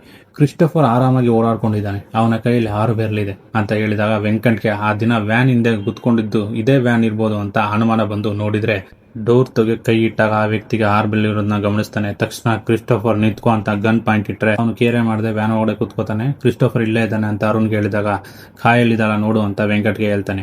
ಹೋಗಿ ಡಿಕ್ಕಿ ತೆಗೆದು ನೋಡಿದ್ರೆ ಡಿಕ್ಕಿಯಲ್ಲಿ ಕಾಯಲಿದ್ದಾಳೆ. ಅರುಣ್ ಫೋನಲ್ಲಿ ಅವನು ತುಂಬಾ ಡೇಂಜರಸ್, ಶೂಟ್ ಮಾಡು, ತುಂಬಾ ವೆಯ್ಟ್ ಮಾಡಬೇಡ ಅಂತ ಹೇಳ್ತಿದ್ರೆ ವೆಂಕಟ್ ಶೂಟ್ ಮಾಡಲ್ಲ. ಕ್ರಿಸ್ಟೋಫರ್ ಮ್ಯಾಜಿಕ್ ಮಾಡಿಕೊಂಡು ವೆಂಕಟ್ನ ಡೈವರ್ಟ್ ಮಾಡಿ ನೋಡ್ತಿದ್ದಂಗೆ ಅವನ ಕಡೆ ಕಾರ್ಡ್ ಎಸೆದು ಡಿಸ್ಟ್ರಾಕ್ಟ್ ಮಾಡಿ ನೆಲಕ್ಕೆ ಬೀಳಿಸಿ ಗನ್ ಫೈರ್ ಮಾಡಿಬಿಡ್ತಾನೆ. ಅದೇ ಟೈಮ್ಗೆ ಕಾಯಿಲ್ ಅಲ್ಲಿಂದ ಓಡಿ ಹೋಗ್ತಾಳೆ. ತಕ್ಷಣ ಅರುಣ್ ಇನ್ನೊಬ್ಬ ಕೊಲಿಗೆ ಆನಂದ್ ಅವ್ರಿಗೆ ಕಾಲ್ ಮಾಡಿ ಸಿಚುವೇಶನ್ ಹೇಳಿ ಆ ಹುಡುಗಿನ ಕಾಪಾಡೋಕೆ ಹೇಳ್ತಾನೆ. ಆ ಹುಡುಗಿ ಆನಂದ್ಗೆ ಬೇಗ ಸಿಕ್ಬಿಡ್ತಾಳೆ. ನೋಡಿದ್ರೆ ಅವಳ ಹಿಂದೆ ಆ ಸೈಕೋ ಕಿಲ್ಲೋ ಕ್ರಿಸ್ಟೋಫರ್ ಬರ್ತಾ ಇದ್ದಾನೆ. ತಕ್ಷಣ ಆ ಹುಡುಗಿನ ಕರ್ಕೊಂಡು ಹೋಗಿ ಒಂದು ರೂಮ್ ಶೆಟರ್ ಹೇಳ್ಕೊಂಡು ಬಿಡ್ತಾನೆ. ಅವರ ಹಿಂದೆನೆ ಬಂದು ಕ್ರಿಸ್ಟೋಫರ್ ಸುತ್ತಿಗೆಯಲ್ಲಿ ಹೊಡೆದು ಆನಂದನ್ನ ಬೀಳಿಸ್ಬಿಡ್ತಾನೆ. ಅವನಿಗೆ ಸುತ್ತಿಗೆಯಲ್ಲಿ ಹೊಡೆದು ಸಾಯಿಸ್ತಾನೆ. ಆಮೇಲೆ ಆ ಪುಟ್ಟ ಹುಡುಗಿ ಕಾಯಿಲಿಂದ ಬೀಳ್ತಾನೆ. ಈ ಕಡೆ ಅರುಣ್ ಆ ಲೊಕೇಶನ್ ಬರ್ತಾನೆ, ಆದ್ರೆ ಎಕ್ಸಾಕ್ಟ್ ಎಲ್ಲಿ ಅಂತ ಗೊತ್ತಾಗ್ತಿಲ್ಲ. ಆ ಹುಡುಗಿ ತಪ್ಪಿಸ್ಕೊಳ್ಳೋಕೆ ಮೆಟ್ಲು ಇಳಿದು ಹೋಗ್ತಿರ್ತಾಳೆ. ಅವಳ ಹತ್ರ ಪಾರಿವಾಳ ಬಿಟ್ಟು ಬಬಲ್ಸ್ ಇಂದ ಮ್ಯಾಜಿಕ್ ಮಾಡಿ ಅವಳ ಗಮನ ಕ್ರಿಸ್ಟೋಫರ್ ತನ್ನ ಹತ್ರಕ್ಕೆ ಸೆಳಿತಾನೆ. ಅರುಣ್ ಅಲ್ಲೆಲ್ಲೂ ಕಾಯಿಲ್ ಕಾಣದ ಕಾರಣ ವಾಪಸ್ ಓಡ್ಬೇಕಾದ್ರೆ ಕಿಟಕಿಯಿಂದ ಬಬಲ್ಸ್ ಬರೋದನ್ನ ನೋಡಿ ಆ ಡೋರ್ ತೆಗಿತಾನೆ. ಕ್ರಿಸ್ಟೋಫರ್ ಕಾಯಿಲ್ನ ಸಾಯಿಸೋಕೆ ಸುತ್ತಿಗೆ ಎತ್ತಿದ್ದಾನೆ. ಅಷ್ಟರಲ್ಲಿ ಅರುಣ್ ಗನ್ ಪಾಯಿಂಟ್ ಇಟ್ಟು ಆ ಹುಡುಗಿನ ಬಿಟ್ಟು ಬಿಡು, ಇಲ್ಲಾಂದ್ರೆ ಶೂಟ್ ಮಾಡಿಬಿಡ್ತೀನಿ ಅಂತ ಎದುರಿಸ್ತಾನೆ. ಆದ್ರೂ ಅವನು ಭಯ ಬೀಳೋದಿಲ್ಲ. ಈಗ ಅರುಣ್ ಕ್ರಿಸ್ಟೋಫರ್ ಮಧ್ಯೆ ದೊಡ್ಡ ಫೈಟ್ ಆಗುತ್ತೆ. ಅದರಲ್ಲಿ ಅರುಣ್ ವಧೆ ತಿಂತಾ ಇರ್ತಾನೆ. ಆಗ ಅರುಣ್ ಕ್ರಿಸ್ಟೋಫರ್ ಮೈಂಡ್ನ ಸ್ಟೆಬಿಲಿಟಿನ ಕೆಣಕ್ಬೇಕು ಅಂತ ಯೋಚನೆ ಮಾಡಿ ಬೋಡ ಮುದುಕ ಅಂತೆಲ್ಲ ಹಾಡ್ಕೊಳ್ಳೋಕೆ ಶುರು ಮಾಡ್ತಾನೆ. ಅಂದುಕೊಂಡಂಗೆ ಕ್ರಿಸ್ಟೋಫರ್ ಮೈಂಡ್ ಡಿಸ್ಟರ್ಬ್ ಆದಂಗೆ ಆಗಿ ಸ್ಕೂಲಲ್ಲಿ ಆದ ಅವಮಾನಗಳನ್ನು ನೆನಪಾಗಿ ಆ ಹುಡುಗಿನ ಬಿಟ್ಟು ಅರುಣ್ ಹೊಡೆಯೋಕೆ ಬರ್ತಾನೆ. ಆಗ ಅರುಣ್ ಚೆನ್ನಾಗಿ ಹೊಡೆದು ಕೈಗೆ ಸಿಕ್ಕಿದ್ದನ್ನೆಲ್ಲ ಅವನ ಮೇಲೆ ಹಾಕಿ ರಾಡಿಂದ ಹೊಡೆದು ವೀಕ್ ಮಾಡಿ ಕ್ರಿಸ್ಟೋಫರ್ ಕುತ್ತಿಗೆಗೆ ಅರುಣ್ ರಾಡ್ ಚುಚ್ಚಿಬಿಡ್ತಾನೆ. ಇಲ್ಲಿಗೆ ಸೈಕೋಪಾತದ ಕ್ರಿಸ್ಟೋಫರ್ ಸಾಯ್ತಾನೆ. ಇಲ್ಲಿಗೆ ಈ ಕತೆ ಕೂಡ ಮುಗಿಯುತ್ತೆ. ಗೈಸ್, ಈ ವಿಡಿಯೋ ಇಷ್ಟ ಆಗಿದ್ರೆ ಲೈಕ್ ಮಾಡಿ, ಶೇರ್ ಮಾಡಿ. ನೆಕ್ಸ್ಟ್ ವಿಡಿಯೋದಲ್ಲಿ ಸಿಗೋಣ. ಟೇಕ್ ಕೇರ್, ಬಾಯ್.